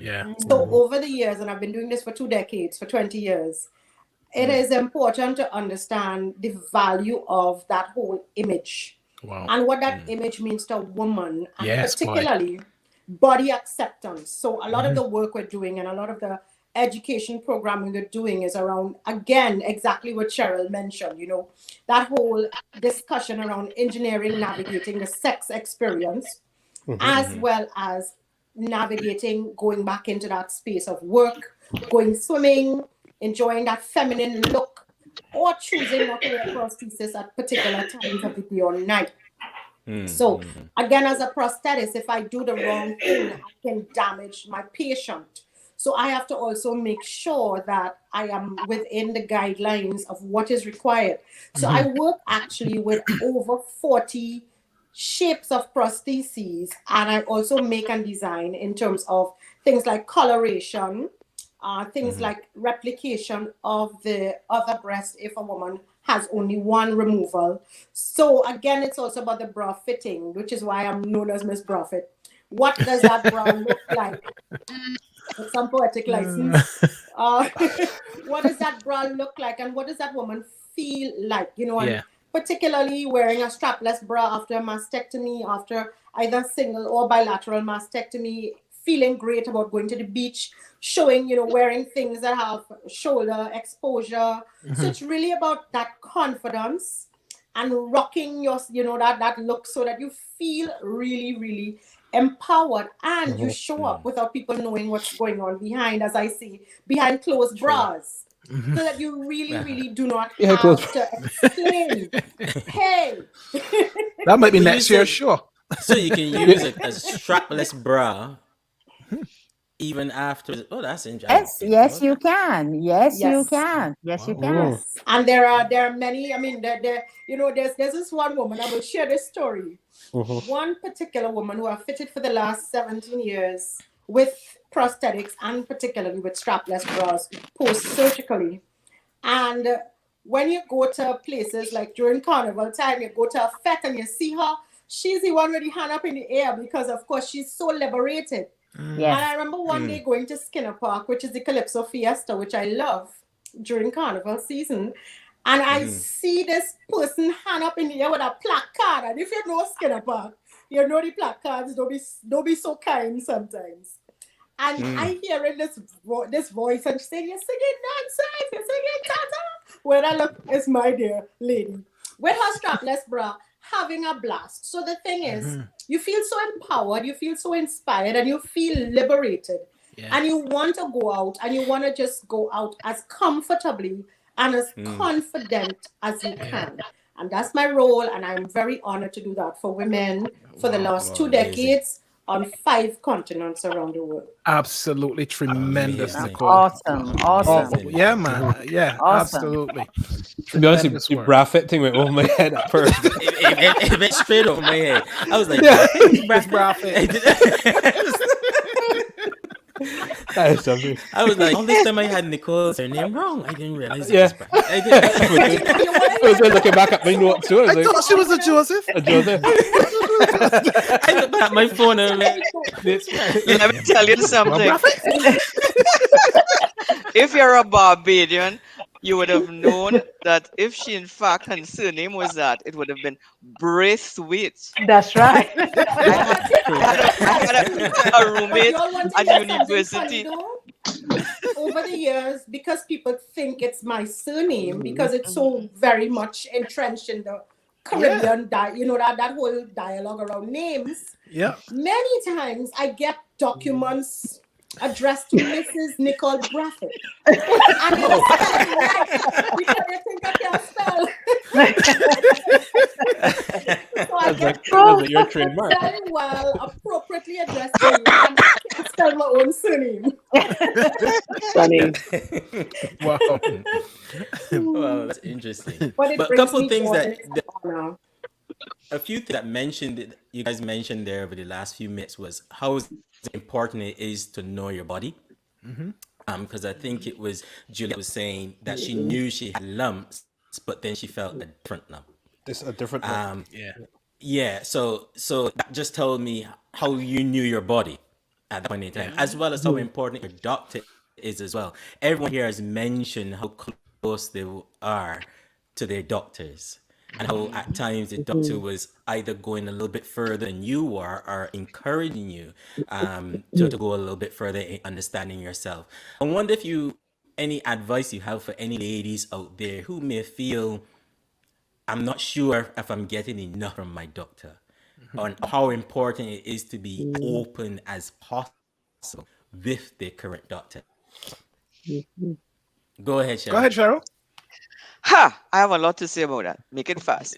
Okay. Because you hear me talking all the time about the doctor that saved my life, etc., who wasn't even an oncologist, right?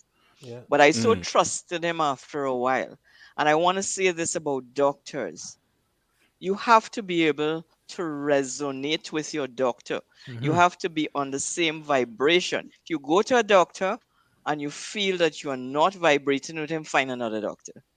You cannot, in fact, do well. You cannot get healed with a doctor that you don't get Mhm. along with. Wow. Yep. Mhm. Yep. Seriously. That's so important. Yep. Mhm. Yep. Energy, And that energy and chemistry is That's right. very important between patient That's right. and doctor. yeah. Yeah, Mhm. and I agree. My family physician, I actually met her 2 years after I had started as a prof and McMaster, and the doctor I had for those 2 years, I just had no chemistry with it, and I didn't feel like she ever really heard anything I was saying. Mhm. But then when I met the person that became my family doctor, Dr. Packer, I met her at like a walk-in clinic, and I just loved how she asked all the questions, and she would listen to me. She would probe about my family history. Like I felt like she was treating me holistically. So she wasn't just asking me even about my health. And then she'd be like, okay, so tell me about your work.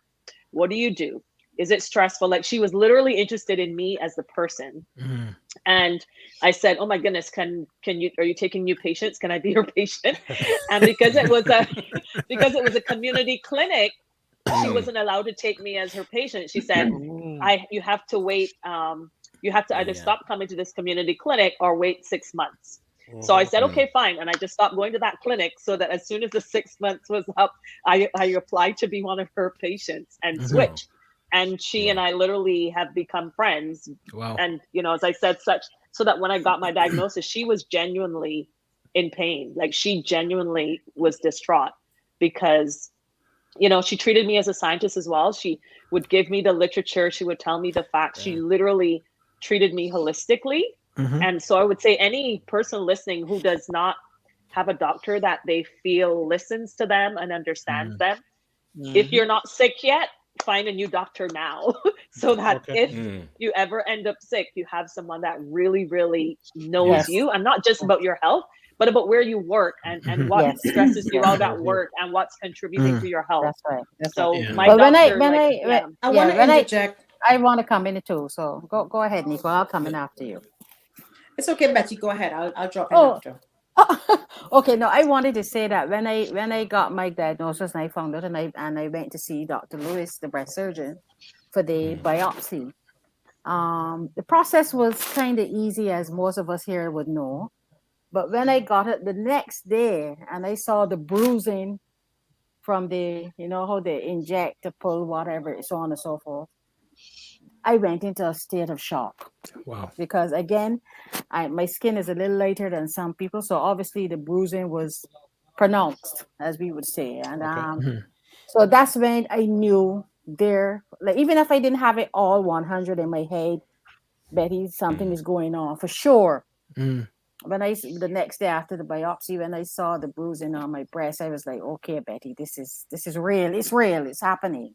It's happening. But I also had a good, straight away had a good connection with Dr. Lewis. And I remember at that time, I was the interim manager for the West Indies women's cricket team.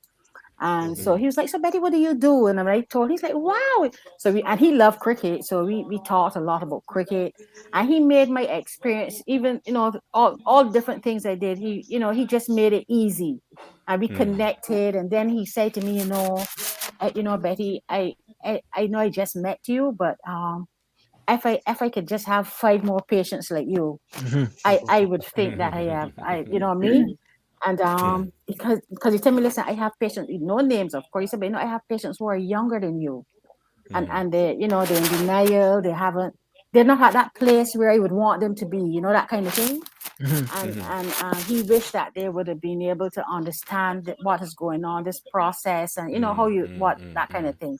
And he and I, we hit off.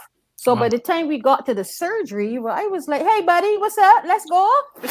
Let's do it. Like by the time we got there, because we did a couple of tests, as you know, the whole process, the biopsy, positive, and then we did like 3 other tests. And after the 4th one, I said, okay, buddy, I'm done. We're not testing anymore. Let's get to the treatment plan. Let's talk about this. So we moved on then to the surgery. You know what I mean? And so, but we were cool. He was like, all right, Bets. He called me Bets. Think about it.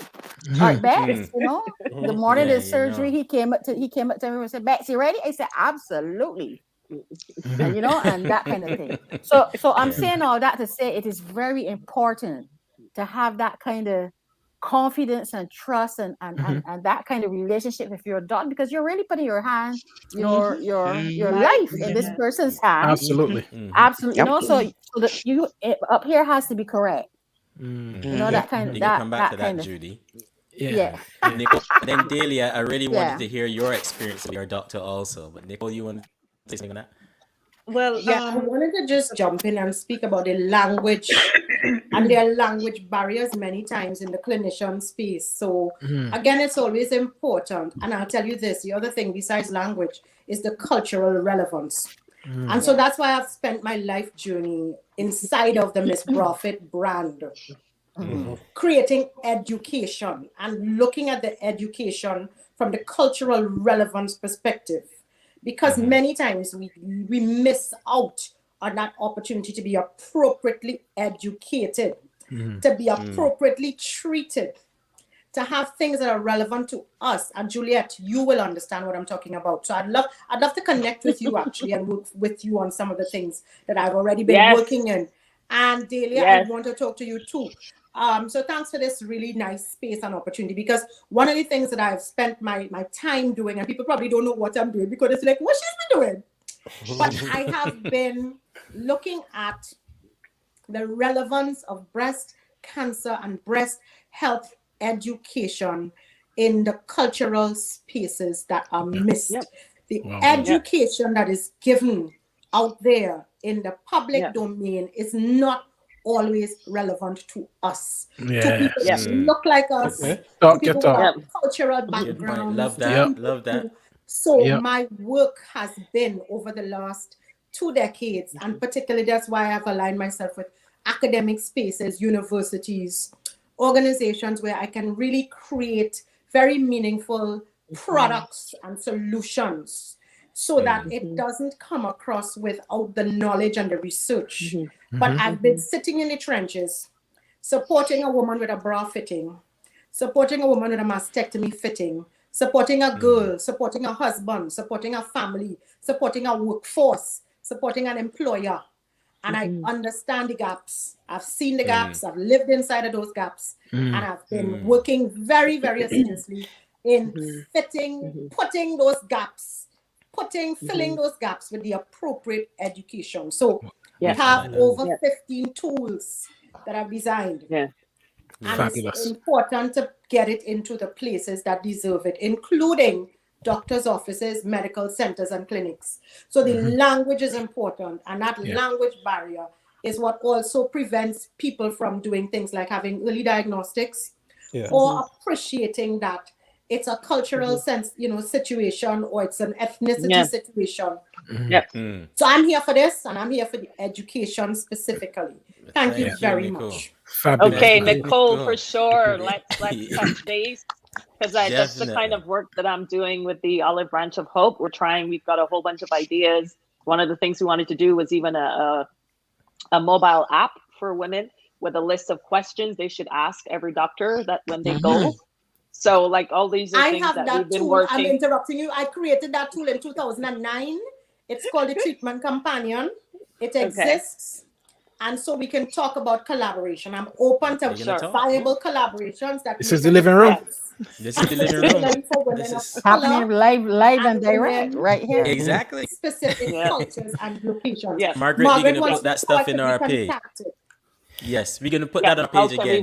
We had it before, so we're going to put all your stuff there again, Nicole. But Dahlia, I wanted to come to you about the relationship with your doctor as you're going through the journey right now. Well, when I first got diagnosed the first time, I saw the surgeon. I only needed I needed a lumpectomy, but the lumpectomy came before the radiation. So of course you have to have a breast surgeon, and you have to have a medical oncologist, and you have to have a radiation oncologist. So the medical oncologist, the person that they connected me with, she was in the process of leaving the hospital. So she put me on to my current oncologist now, who I consider her my day one, because I was actually one of her first patients at Mount Sinai. And when I got the diagnosis, I was able to reach out to her via email, and she actually called me back. And, it's again, like the other ladies were saying, it's so important to have that relationship with your physician that before I actually emailed, because when I felt the lump, it was like at night. So I'm like panicking in a sense, all these thoughts running through your mind, as you can imagine. And I got to my work email and I sent her an email. And the next morning when I got into work, I guess they replied before I got in and logged on. And she's like, okay, we're going to schedule your mammogram and ultrasound today. So I had the mammogram and the ultrasound less than 12 hours after I reached out to the surgeon and the oncologist. So again, also in having a good relationship with them, you also have to know what it is you want as a patient, because the physicians can advise you of what they want, but you also have to know what you want. Again, to in the US, cancer is a business. Let's just call it what it is. So the more patients they see, the more medications they put you on, the more treatments, the more trials they put you on. The money goes into insurance companies, the pharmaceutical industries. They're the ones really profiting. It's really a business. So you have to do your research. You have to know what it is you want. Along this journey, I've encountered people who say they have actually refused chemo and went holistically. I chose not to go that route. I said, you know what? I listened to what they told me. They showed me all my results. And one of the things I did too was I think it was Betty who mentioned about the having the biopsy and seeing the bruise after. So the day after the biopsy, like she was saying, I noticed the bruise not where the lump was. Now I am no pathologist, so I'm like, I sent her an email right away. I'm like, okay, so the lump was here, but you went in on the side. So again, I didn't know. So I kind of apologized for like being blunt. She said, no, you're the patient. You have questions. So then she told me like where they have to approach the lump is on the side and take out the specimen. So again, you can't be afraid to ask questions.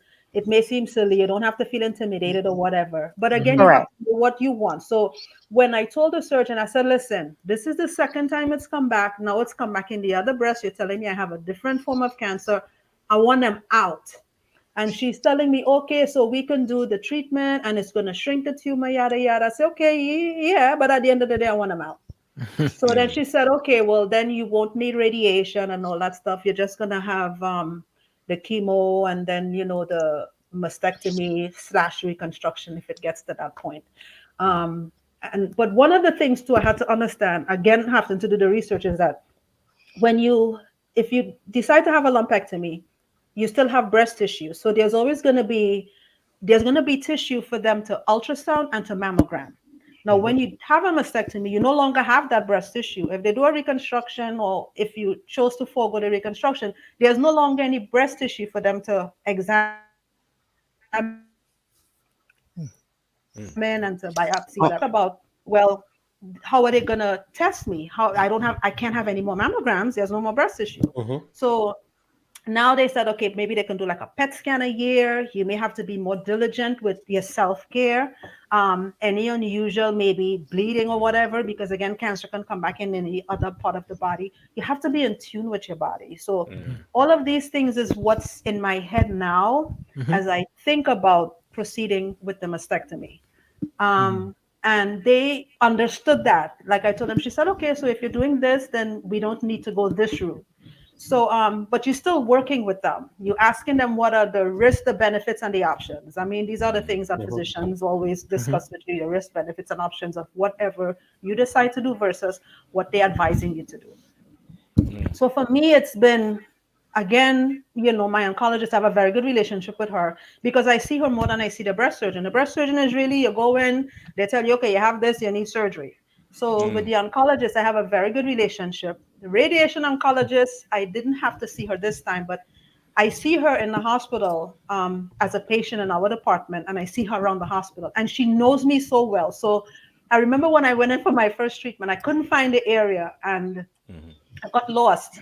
I was literally like 3 minutes late to the appointment. She called me herself, Dahlia, where are you? You are late. You are 3 minutes late to your appointment. And I always remember Dr. Green for that. And every time I see her now, sometimes I say to her, I'm like, okay, I won't have to see you again. Don't take it personal. She always remembers me. But again, it's very important to have that relationship with them. You know, it may not necessarily be for you, but for a relative, you may have questions outside of, you know, that patient-doctor confidentiality thing. So you do have to have a connection with them because they're the ones you're treating you. They have your life in their hands. As you go in, you may not have all the questions. I'm big on writing things down because I forget. You know, I have all my questions. The doctor will say to me, okay, let me tell you what needs to be done, and then I'll answer all the questions you have. So I can get an email, I can get a phone call. You know, I do know that I have the confidence that if I have questions, any concerns, I can reach out to them. And it's very important for my emotional and physical well-being. Can I ask a question? Oh, go ahead. Sure. Yeah, go ahead. No, I want, so I'm speaking from a Barbados perspective, and so my friends here from Trinidad will tell me. I find that these kind of conversations, they're never really discussed. Everything is a secret. Our culture allows it, you know, it's a secret. And so like when I found out my situation, I called my mother. I was like, okay, so who in this family got cancer? Because, you know, a secret.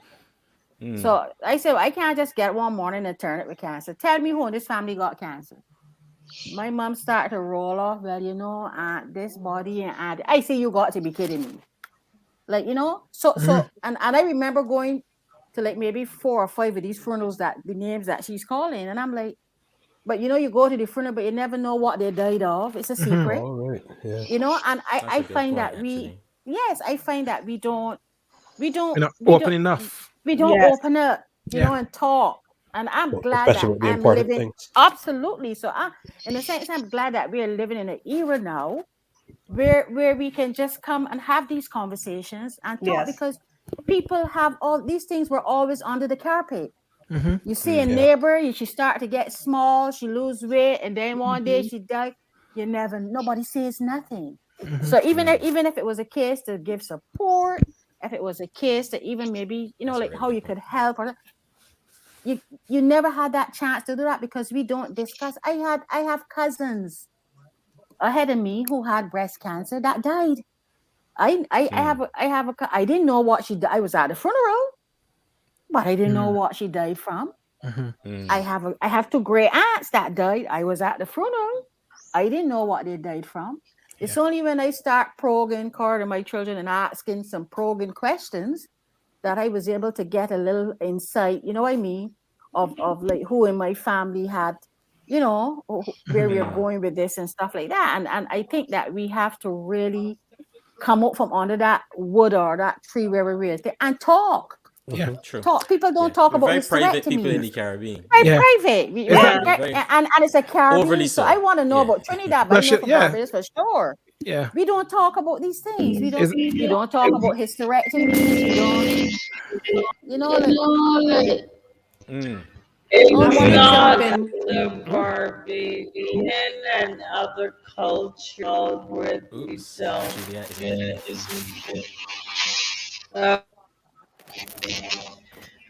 is wild, that the Caribbean thing. So your internet's a bit down. We can't hear you well. Yeah. You've gone all Dalek on us there. Yeah. just refresh and come back in and it'll be fine. I'm sure. Cheryl, do you recognize that shroud of secrecy as part of the cultural landscape in Trinidad as well? It used to be so. I think more and more we are getting much better. I speak very openly, so I don't know that I'm a good person, but in general, I think we have come quite a long way in Trinidad. It used to be that they say things like the big C. They wouldn't even say the word cancer, right? Far less for even discussing. But the people that I have met, because as I say, I speak very openly, they come along. And that is part of the attitude thing I was talking about. Because if you're afraid to even come out, you have all this negative energy around you. You understand? That is not good. That's a very bad prognosis, actually. Because if you're afraid to even talk about it, you've more or less made up your mind you're going to die. Serious. And that's not going to go well. It's not just, I'm going to just jump in. It's not just Caribbean. It's global, it's worldwide. It's just more dominant in some cultures than others. Yeah. Because I work on Okay. the African continent, I spend a lot of time on other continents building education, and particularly around the cultural aspect of it as well. And it's specific really around that whole, it's about the shame. I'm actually right now working on some solutions that I'm quite excited about to break that whole discussion around stigma. And it's really about opening the conversations, which is why I've been bent on creating education, because the more we create tools that are for breaking the ice, we can look at multiple generations of dispelling the fear, and particularly the fear of mortality, which is where it always starts and ends. But if we really change the conversation and change the language and make it more palatable in terms of, you can have it as this format, or this format is easier to swallow or to digest, it makes life easier for the conversation to be had. Yeah. And particularly for intergenerational conversations, that someone stated, older people never used to talk about things. It's gonna make life a lot different, because we're changing the way conversations are had. So for Yes. me, it's really, education is where it's at, and it's not the education with a flyer and a brochure with something pink on it.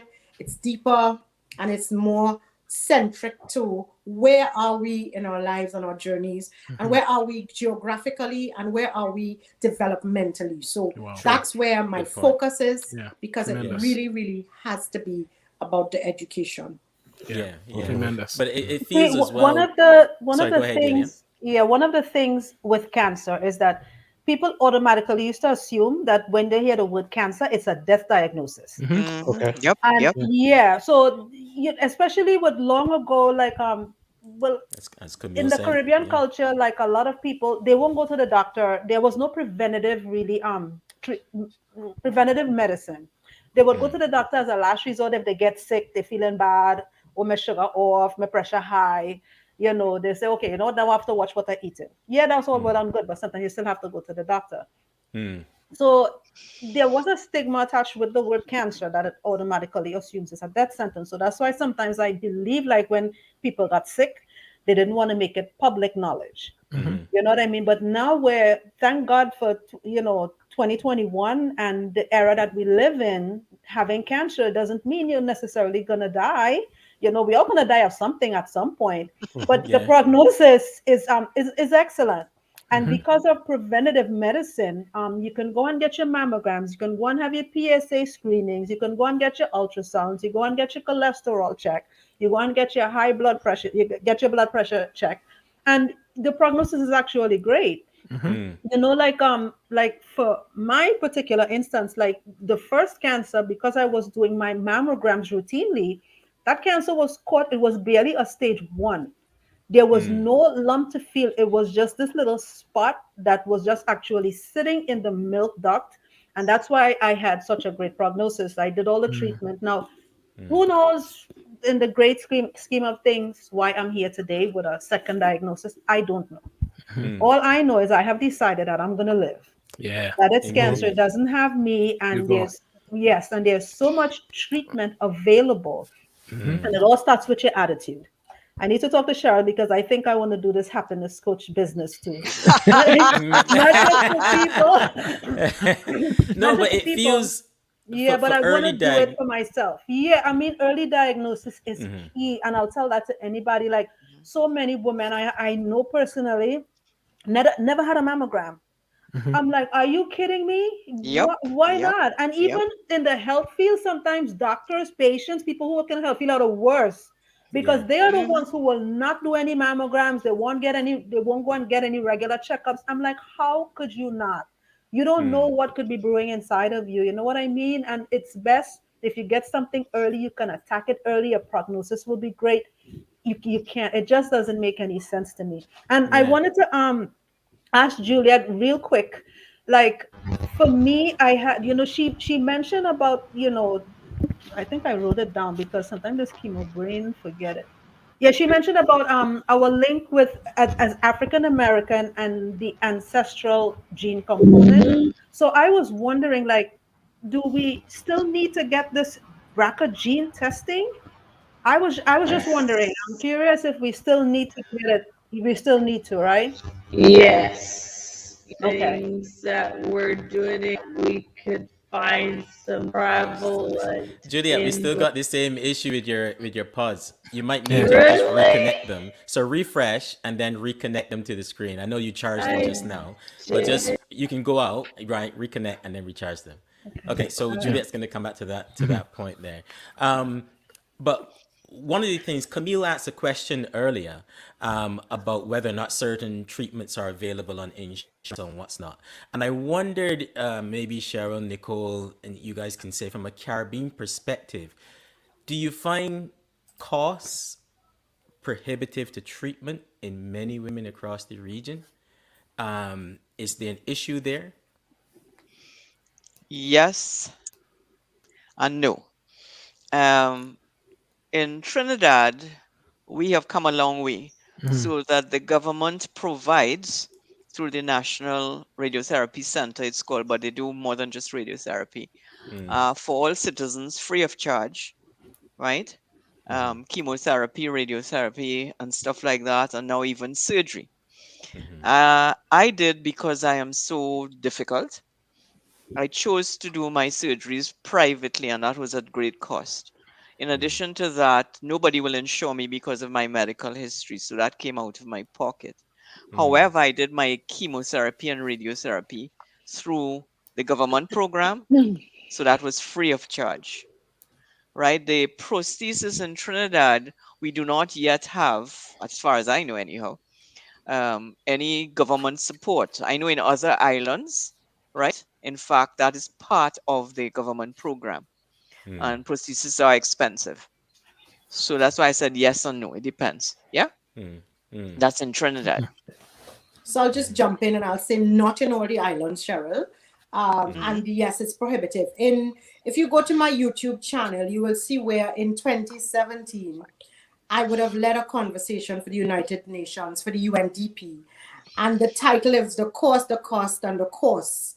And that's because there are so many costs that are monetary as well as that are on your body and your mind and your psyche.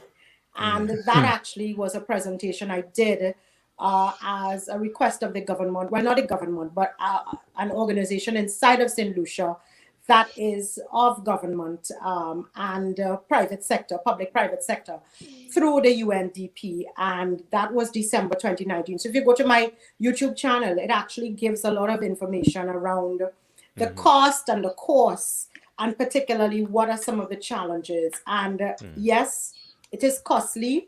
It's not only monetarily costly. It's a cost on your mind. It's a cost on your emotions. It's a cost on your whole family. It's a cost on the workplace. It's a cost inside of every single sphere of your being.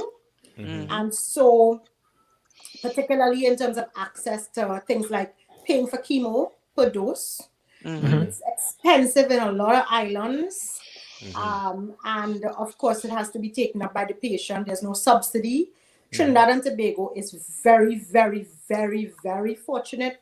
And I don't know if people understand how fortunate we are for access the way we have, clinical and medical access. Right. Because when you look at the cost for people who have to actually go through the entire process of being diagnosed. And I particularly, I work in a specific other island where I have had interactions with patients who decided, I can't afford chemo, so I'm not going to do it. I just can't afford it. And I remember one day, I got so, I mean, it was just a joke because I didn't know.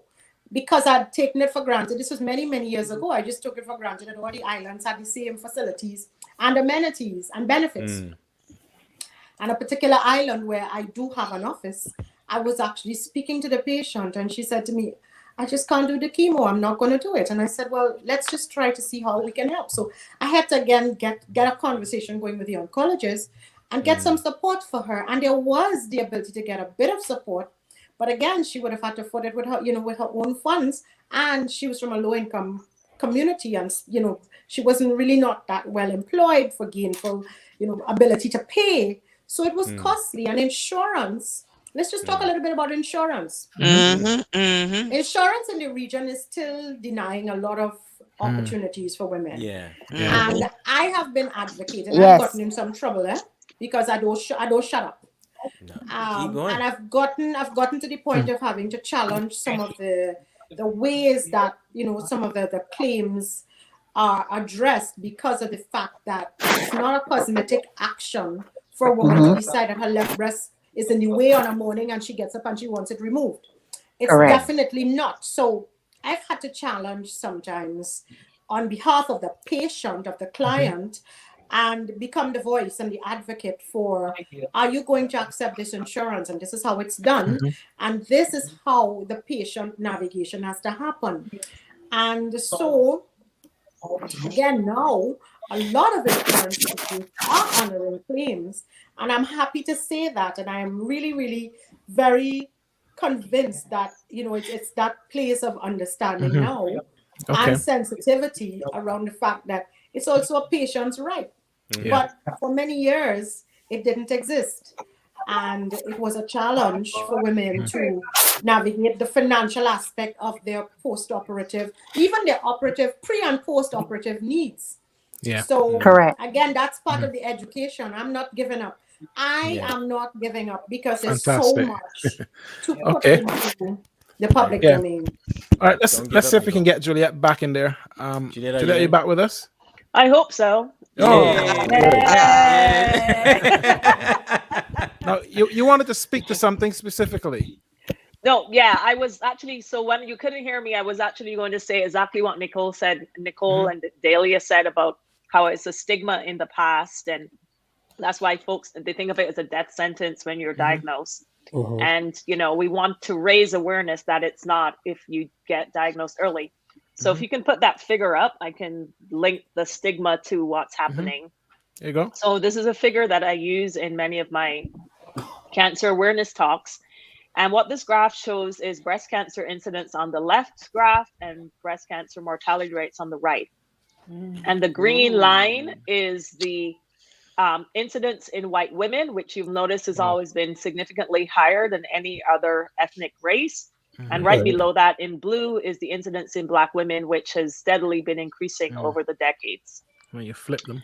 And then when you go to the right and you look at the mortality, you see that suddenly the green line is the mortality rate is dropping, which means the survival rate is increasing quite quickly. But for Black women, it kept rising up until the early 90s, and then it started going down and declining. But it's still the highest mortality rate compared to women of all other ethnicities. And so the decline that we see in the 90s is attributed to the development of tamoxifen, which treats ER-positive tumors. And most white women tend to have ER-positive tumors. So this explains the decline here. But what this also means is when our parents and the folks back in the 70s and 80s were calling it the C word and not talking about it, it's because the mortality rate was quite high. Right? But and even for white women, the mortality rate was, 50%, or the survival rate was 50%. The survival rate for breast cancer is now more than 85%. It's more than 85% in most races. Still a bit of a challenge in Black women because of this high prevalence of triple negative breast cancer, in addition to poor and limited access to healthcare in some countries or some states if you're in the US, etc. So I just wanted to show that to put that's great. some of the reasons why people thought it was a death sentence, because the mortality rate was quite high in the 70s and 80s because we didn't have Herceptin or tamoxifen, right? Those were all developed in the 90s. So prior to that, it was considered a death sentence because you had a 50-50 chance of living. But now if it's diagnosed early, your chances of living are 85 to 90%. Of surviving, which is a huge leap, right? It is. It is. Thanks for that. Thanks for sharing. That's really, really good. So look, I want, this has been so special. I was just gonna say that. It is. Been really, really special. It's been a fantastic conversation, learning, listening, as well. Can I just say something Cheryl? before you close up? Because I want to respond to something that Juliet said earlier. Of course. That is so absolutely critical. And Juliet spoke about her doctor asking her about her stress. And what I discovered, because I've been 16 years on this journey, and I wouldn't even talk about this third thing. Everybody asked me, you didn't have 3 breasts, or you could have 3 breast cancer fetus, but that's another thing. That's another story. That's another thing. But what I discovered from looking back is that every time, in fact, I was diagnosed, and it's interesting research, Juliet could probably help us here, that between 5 to 7 years prior to that, there was extreme stress in my life. I think everybody knows that stress is probably the greatest factor in terms of all disease. Very much so. So when I said to you earlier, I was in such shock. I was a poster child for, so healthy and all of that, not taking into consideration the major stress. And I'm talking about major stress, okay? So that I began looking at patterns, in other words, of stress. And that was one of the reasons that I spent so much time on training and so on around the whole idea of stress management. Because I tell you, my goal is to live a life of ease and grace. And you can't do that when you're also stressed out. So I just wanted to connect with Juliet on that, and to tell everybody who's listening, that's another factor you need to look at about your stress. Yeah. Valuable. Very, very valuable. Awesome. Wow, that's amazing. So look, go ahead, Mark. We're gonna bring it home by staying in this piece of hope, because I think our audience has been in this conversation all the way through. Fantastic, and they do recognize how important this is for us to bring Caribbean women from our culture who speak our language, who are facing the challenges that they recognize together. So fabulous. So we're going to go around the room. and Betty, we'll start with you. A word of hope for those who are watching, who are on their journey, and who just need that little bit more inspiration. Thank you. What can I say to everyone who's listening? I'm speaking to all women. I'm speaking to my female cousins. I'm speaking to my friends. If you ever find yourself in a situation where you have a diagnosis and it is a lump in your breast, a mass in your breast, you need to do something about it. Do not hide. Do not think that you can't talk to anyone about it. You just need to be bold in your own way, of course, and action.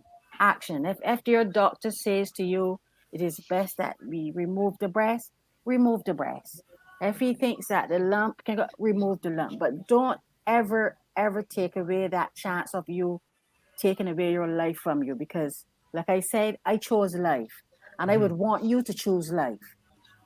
Breast cancer is not the end.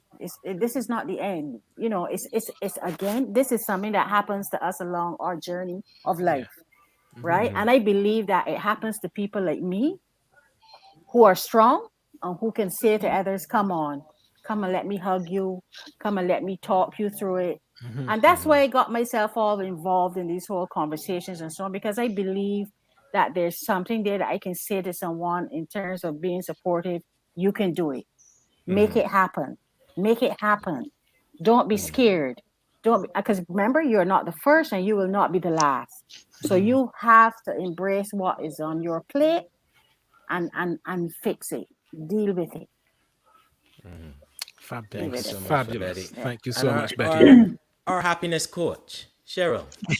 I want to be happiest coach too, because I always laugh. we should save the happiness coach for last. She should be last. well, I was saying daily, but we can change. Juliet, you want to go next then? No, I was just saying we leave Cheryl for last. Let me leave Cheryl for last. Somebody gotta go next. All right, come Juliet. Okay. So word of hope. Okay. Hopefully, even just looking at that graph just now should have given you lots of hope. Like, we have come so far in the last 30 years. Yeah. And with all the technology and developments that are out there, we're going to get that line is going to go down even faster. Yeah. So there are people like my lab and many others working genuinely hard to try to develop new drugs, new screening methods, etc. And you know, if whatever your faith is, pull on that faith to get you through, because it is scary. We can't deny that it is scary. It is scary. Yes. But you have to acknowledge that this is a fight for your life, and you pull on that. You get your friends, your family. And I think, just like our happiness coach is going to tell us, the more you talk about it, the more you laugh about these things, the more you try to see the positives in these experiences and this as an adventure, because that's what got me through. My friends couldn't believe, you know, what I would sing. Like, as I said, when I said I'm going to cut them off so I have the perkiest breast in the retirement home in my rocking chair, and I'm going to laugh at all your saggy breasts. You know, like a lot of my friends were like, oh, okay. But honestly, like, I watch lots of comment. You have to surround yourself with positive people and positive energy. There's enough negativity out there. You don't need it. And so just surround yourself with positive people, positive energy, and educate yourself as much as possible. Get involved in more breast cancer awareness initiatives yourself. Just push your politicians or whoever, demand that they invest more money in research. That's a big part of the struggle. We don't have enough money to do the research. Yeah. So push where you can to get more money and more recognition for researchers doing this work. Yeah. Okay. Awesome. Beautiful. Awesome. Nicole? Yes, the hope that I want to offer is education. Do not go with only the brochure that you've gotten. It might not have the alignment to what your journey or your history is. So look for applicable awareness information. It's cookie cutter and it's not good enough, because we're missing some of the most important things, because it's not only what has been created and curated over the years. There is more information to be had. Wow. And please access proper education that's relevant. Beautiful. Beautiful. Okay. I like that. Good to know. Very much so. Dahlia. You're on your journey. And thank you so much for staying for the whole time as well. Really appreciate it. I got Really all this appreciate it. energy, all these good vibes. I didn't think I would really last like 2 hours and 15 minutes? I was ready to go another hour, to be honest. I was waiting for the well, for me, words of advice I can give you. The word cancer is itself, we're not going to lie, it's a scary diagnosis. Once you get through the initial shock and all of that, it's important to tell yourself, I'm not going to stay here.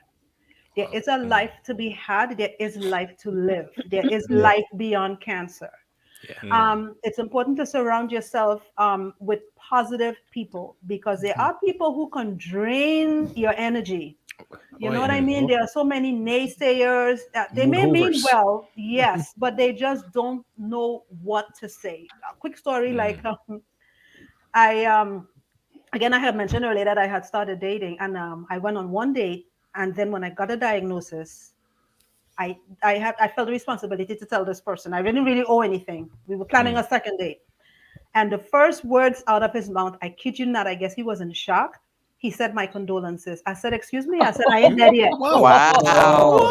Yeah, but I realized he just didn't know what to say. And some people really don't know what to say. But that's a whole nother story. But anyway. Of course not. I don't know. No, so to follow up, we've had conversations. Every day he checks on me. I ain't gonna lie. We had one date, he checks on me every day. I said, listen, I gave you one out. You ain't gotta stay around. You don't know me nothing. He said, you know what? I ain't going nowhere. And I'm like, okay, then so be it, whatever. Anyway, it's important to surround yourself with positive people. Do your research. Have that connection with your physicians. Draw on your faith and your strength in God, or whoever entity you may believe in. Draw on that. It's that what will take you through. There are days you're gonna have not so good days. I always say, I don't like to say the word bad. I always say you're gonna have good days and you're gonna have not so good days. Yeah. Right. And it's important when you are having those not so good days to allow yourself those moments. Don't think, oh, I'm not going to cry or whatever. Allow yourself those moments. We were created with all different types of emotions. And when you have a diagnosis like this, you're going to have a lot of emotions. So that's why for me, that word that stuck in my spirit when I got this second diagnosis was the word grace. Allow yourself grace to get through this. And believe it or not, you will. There are days your mind is gonna listen. The mind is a hell of a thing. There are days you're gonna feel like, man, I can't do this. Like when I'm going through my Yep. chemo cycles, there are days I swear to you, I say, no, what, Lord, I can't do this. And then Yeah. the spirit within me would quicken with a word that when I am weak, He is strong. So I draw on my strength, and that's what takes me through each and every day. And surrounding myself with positive speaking people. That's what gets you through. Fabulous. Fabulous. Thank you so much for that, Dahlia. Dave. And of course, bringing it home for us, Cheryl. Yeah, the happiness coach. Well, so much of what the others have said is what I was going to say anyway. Yeah. But there's some things that I want to tie it up. You see, like what Dahlia just said, right? About surrounding yourself with positive energy. That is so critical. And I was really, really lucky in that regard. Well, from since way back, I have no time with negative people. Excuse me. No, no. Get out of my space. So, yeah. So positive, surrounding yourself with positive energy and not just people. So in my happiness coaching, this is one of the things I do. I say, what will bring you positive energy into your space? That has nothing to do with cancer, if you understand what I'm saying. This is in general. In general. And there's so many things that you can do to bring positive energy to you. What are your passions? What do you do to bring joy into life? You know? Like for me, it's music and it's dancing, right? And it's being out in nature and stuff. And when you say, what would you do to words of hope? First thing I say, excuse me, watch me. And cancer is only one of the challenges that I've faced, but I have had 16 years of it. And look at me, I'm alive, I'm doing well, I am happy like Pappy, serious. Okay? Like Pappy. Watch me. So, I love it. cancer is not a death sentence. 2 years ago, I was going through heart failure. That's not a death sentence. You understand? Once you make up your mind, one, you're going to live, you're going to thrive. And I think before that, when we were sharing, before we even got on the show, I shared that I told you that I used to be a warrior queen, poster child, excuse me. And then through all the work that I've done, etc., I have now decided that I am going to morph into the wise old woman. Right? Beautiful. And if you want to know more about happiness and what I do, and I also something I said beforehand, which is I look at them as adventures. Remember I said that? Yeah. For many I love reasons. that. And one of the things about adventures is always the opportunity for discovery. Yeah. So I have discovered so many things about myself as a result of my journey. And I don't want to go on for too long, but if the guys would put up my website, because I talk a lot about that. We'll put it on our page after the show. Lovely. Sure. Because one of my website needs a little bit of upgrading because in the last 2 years I've been recovering, as I said, for some really serious illnesses. So, but still, all the blogs and stuff are there explaining what I learned. For me, it's just always learning. Beautiful. You understand? Yeah. Always. And once you're in that mode of always being open and learning, you're probably going to survive. In fact, you might even thrive, which is my thing. You might even thrive. Love it. Love it. Yeah. Beautiful. Fantastic. This was just such an amazing conversation. Ladies, thank you so much. Dr. Ray had some connectivity issues in Guyana, so he isn't able to come back to wrap up. But we still need to talk about that sex. Cheryl. Yep.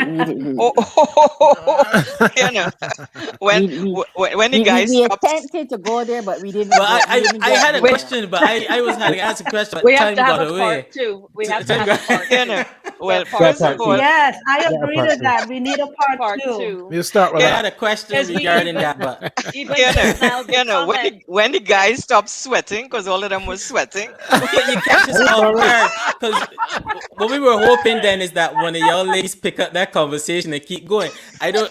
I can say, okay, Betty, tell me about sex now. I can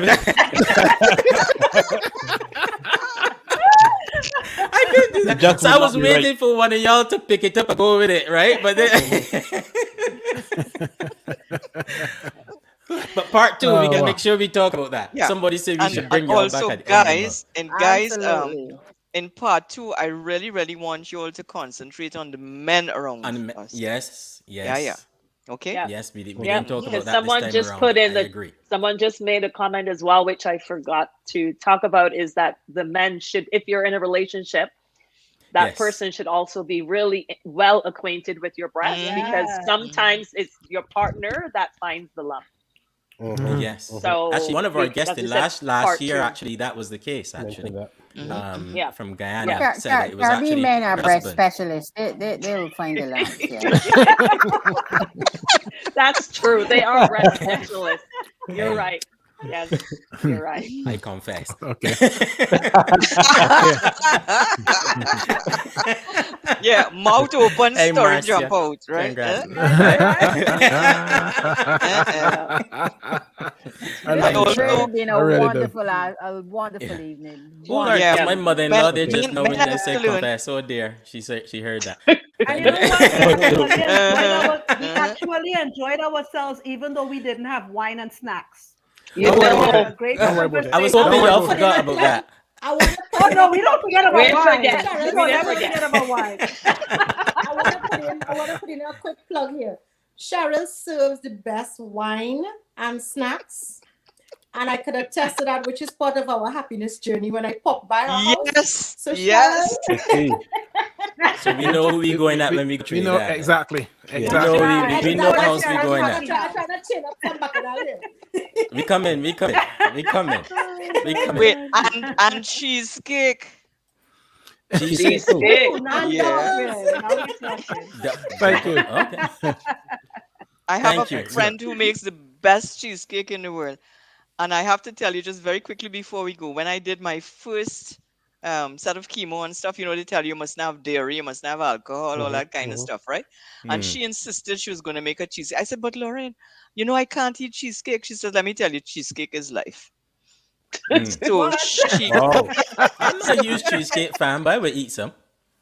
so she designed this amaretto cheesecake. At that time I was Oh, passionate yeah. about Oh, amaretto. that sounds good. And she brought a slice to Fancy. me, and I was like really, really hesitant. So I said, okay, you know what? I'm gonna try a little piece big so. Right? So I tried a little piece, and guess what? Nothing happened. I said, okay, well, I'm gonna try a piece big so. Right? And eventually ended up, over a period of time, eating the whole slice. So I could tell you, hello, when all you come by me is going to be wine, is going to be snacks, That's it's going to be right. cheesecake. Yes. Put on the list Hello. there, Courtney. Put on the list. We going. We I got going. it. I got it. We going. I got We it. coming. Don't We worry coming. about We coming. Got it. But Fantastic. ladies, thank you so much. Thank you so much. And guys in the audience, as usual, pouring love in the comments as well to the ladies for sharing stories. Yeah. And for Dr. Ray as well, who stopped by with some of his information in Yeah. Ghana. It's been a fantastic conversation. Thank you so much Yeah. for educating me and us I see, today. I see, So in the, many I see in things. the comment. No way, Dee. You didn't say that. He said in moderation. He said in Exactly. moderation. Fair enough. Moderation and Exactly. stopping are two different things. That's true. That's true. But thank you so much. Now, guys in the audience know that normally when we have guests in, we would ask our guests to go out while we finish the show. But when we have legends and leaders in, we don't ask them to leave. And ladies, you guys are legends for your journey, your adventures, and you're leaders. in actually passing on that information through conversations like this, through the research that you're doing as well there, Juliet. Happiness, Cheryl, Betty, your smile and laugh is so infectious. Everybody being commenting on it there. Dahlia, on your second adventure, we know you're going to make it through. And Amen. Nicole, what can we say? The work that you do for ladies across the region, across the world, and our diaspora is amazing, and keep going with it. So because you're all legends and leaders, we're not going to ask you to leave. We're going to keep you in as we finish the show. So guys in the audience, thank you so much for being with us. Until next time. See you on the next one. Fabulous. Amazing conversation. Love that.